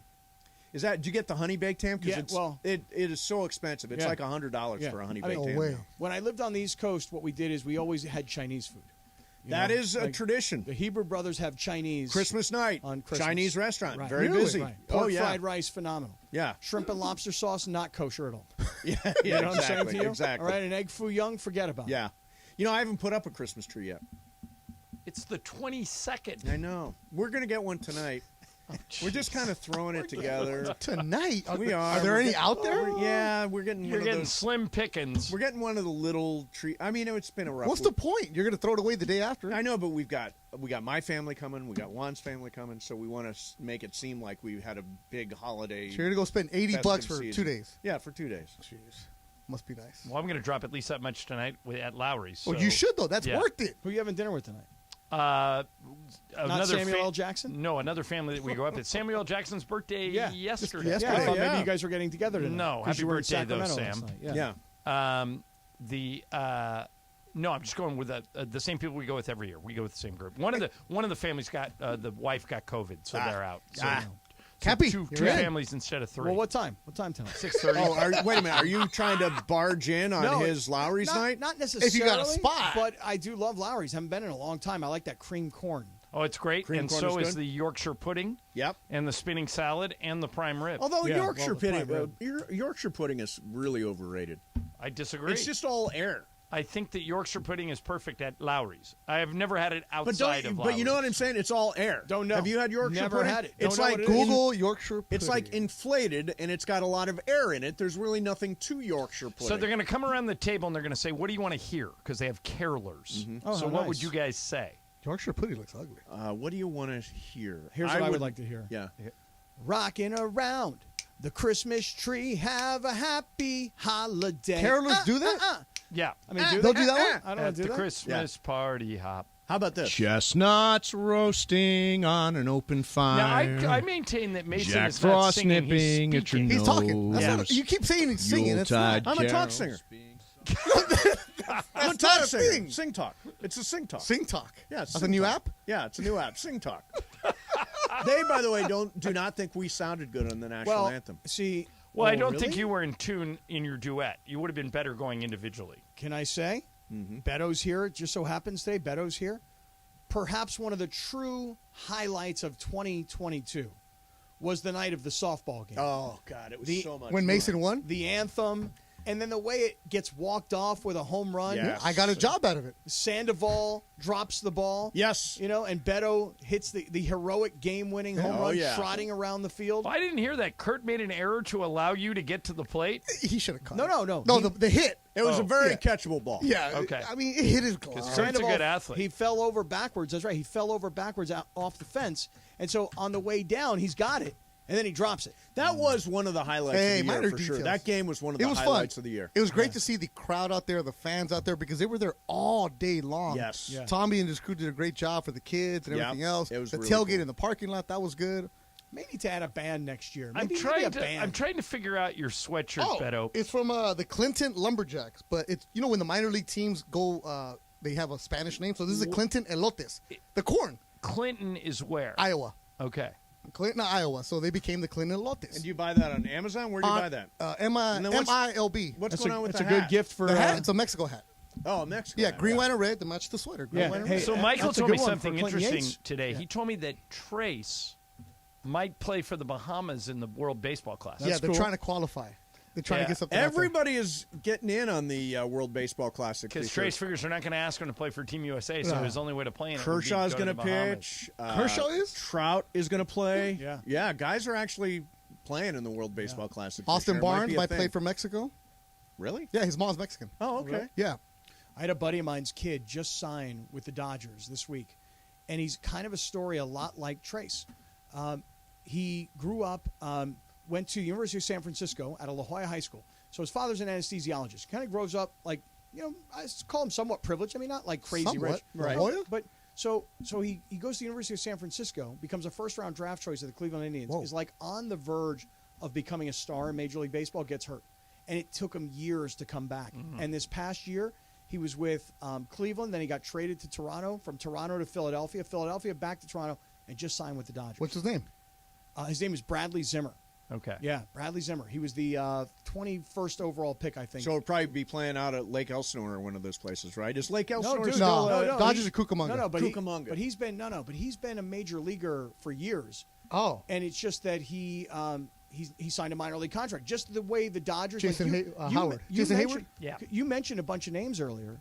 Or no, actually, it was Travis who was mentioning names earlier of guys they've signed. He didn't mention this kid, Zimmer. Okay. But anyway, a total reclamation project, just like Trace was. Never last know. year. Dodgers have a way of working those guys into the mix. By the way, right now, I think Trace is on this team and Oh, is this going to kid's play a lot older, of center man. field. Oh yeah, and Trace. Remember, Max Muncy was almost out of baseball, Yep. and the Dodgers got him back in. Same This thing guy's with Chris 30 years Taylor. old. Trace was coming up with this kid in the Cleveland organization, and Trace was behind this kid, in the Cleveland organization. So it's really interesting. I think. I don't know how we went from the softball game to the Dodgers. Yeah, but he was with the Blue Jays last year. He's 30 years old. Yep. Okay. Right. Yeah, this is. He's hit some monster home runs, but that's kind of been his problem. Is he's been trying to hit 600-foot home runs. Right. No, all these guys are told launch angle, swing for the fence, blah, blah, blah, blah, blah. I wonder what the Dodgers are doing. Do you guys think they're positioning to get Ohtani? Because they're just letting everybody go. I think there's also a youth movement coming, too. I think they are positioning to not only get Ohtani, but to re-sign Julio Urias. So what was that face, Beto? You don't think they're going to keep him? No, because he's a Boris client. He's going to market. There it is. What do you think? What do you just think said an Urias contract looks like? As much as he could possibly get. But what do you think it is? Like he's 25. He's a lefty. He's already had his injury that healed. He's dealing. He should be a number one starter anywhere else. And you don't think the Dodgers will find a way to re-sign the him? Dodgers don't give you those long-term contracts because Julio's been going to arbitration. That's what they're going to do with Shohei. It's a different story, though. Right. Mookie Betts, Shohei. For the elite Guys that play every day. players, they'll do it. Yeah. But Julio's been going to arbitration, and when you go to arbitration, you hear things that are There's about you. animosity. You're right. Absolutely. Okay, so Beto, here's what I threw at Mason yesterday for Wheel of Questions. All right, this is a fake trade that I completely made up. Fake trade. Okay, but I think people all talk about how great Ohtani is and how they'd love to have Ohtani. So this is the way I phrased it. You're Andrew Friedman. You get a phone call from Perry Manazian saying, Andrew, I'm going to trade Shohei Ohtani to the Giants unless you give me this exact package, and then I'll trade him to you. All right? Here's the package. Julio Urias, Gavin Lux, Will Smith, and Miguel Vargas, who's the number 3 prospect in the Dodger Vargas is organization. nice. Vargas is nice. All right, so 4 for 1 for Ohtani. What say you? Nope. I'll just wait the year out. I'll just wait one more year. Well, they're going to trade him. Well, we'll see. Yep. If they find out he's not going to sign with the Angels, they they'll have trade to him. trade him. But then who's going to trade for a guy who's going to not going to resign with them? Right. That's the problem is. Well, no, I think that the only way you would trade for him is if you're prepared to offer him a mega contract. I think the Giants would. From what the little bit I heard at the winter meetings when I went down there in San Diego, that Ohtani and his crew want to see what's out there in the market. Like they've acclimated to the United States. They see the different cities having gone around. And from what they said down at the winter meetings, he likes the big markets. It's going to take 10 years and $500 million. He's going to be the highest paid athlete in the North American sports. I think that's a fair deal for both sides. 10 years, $50 million a year. Yeah, but if you're the Dodgers, you can wait and keep those guys. You can wait the 1 year because they're still good. But if they trade him to the Giants and the Giants extend him like the Dodgers did with Mookie Betts. The Giants won't have enough Betts, money to extend them the way they're doing it. They won't. Oh, they don't have Correa. That's right. Right. But you know what? They've got nothing but money. But the Dodgers could look at it like, you know what? Look, we'd love to have him, and we'd be willing to pay him $50 million. But if they're willing to pay him more, they're going to spend everything they got on one guy who's going to pitch every 5 days, assuming he's healthy. And yeah, he's going to hit a bunch of home runs. But is he one player by himself going to carry them? I don't think so, because it hasn't happened so far in Anaheim.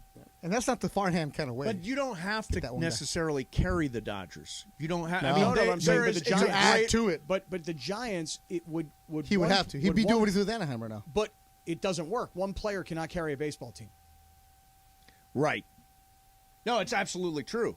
But to me, but if there is one, it would be a guy who pitches and hits. Absolutely. Right. The better organization, and by the way, the Giants' fire anxiety's running a good show up there, but the better organization is the Dodgers. Yes. They're the guys that are going to go out every single. I mean, it's not Steve Cohen who's thrown out $800 million or whatever. And he's got to do it right because now. they don't have any resources. They have no minor leaguers coming through. The Dodgers are stacked in AA, AAA coming through. Man. The youth movement's coming for them. By the way, Bergman, just jump in and ask. Well, yeah, because we've been talking a lot about Julio Urias and how he probably is not, or maybe won't come back next year. How do you feel about it, Beto? Do you think that he is going to come back?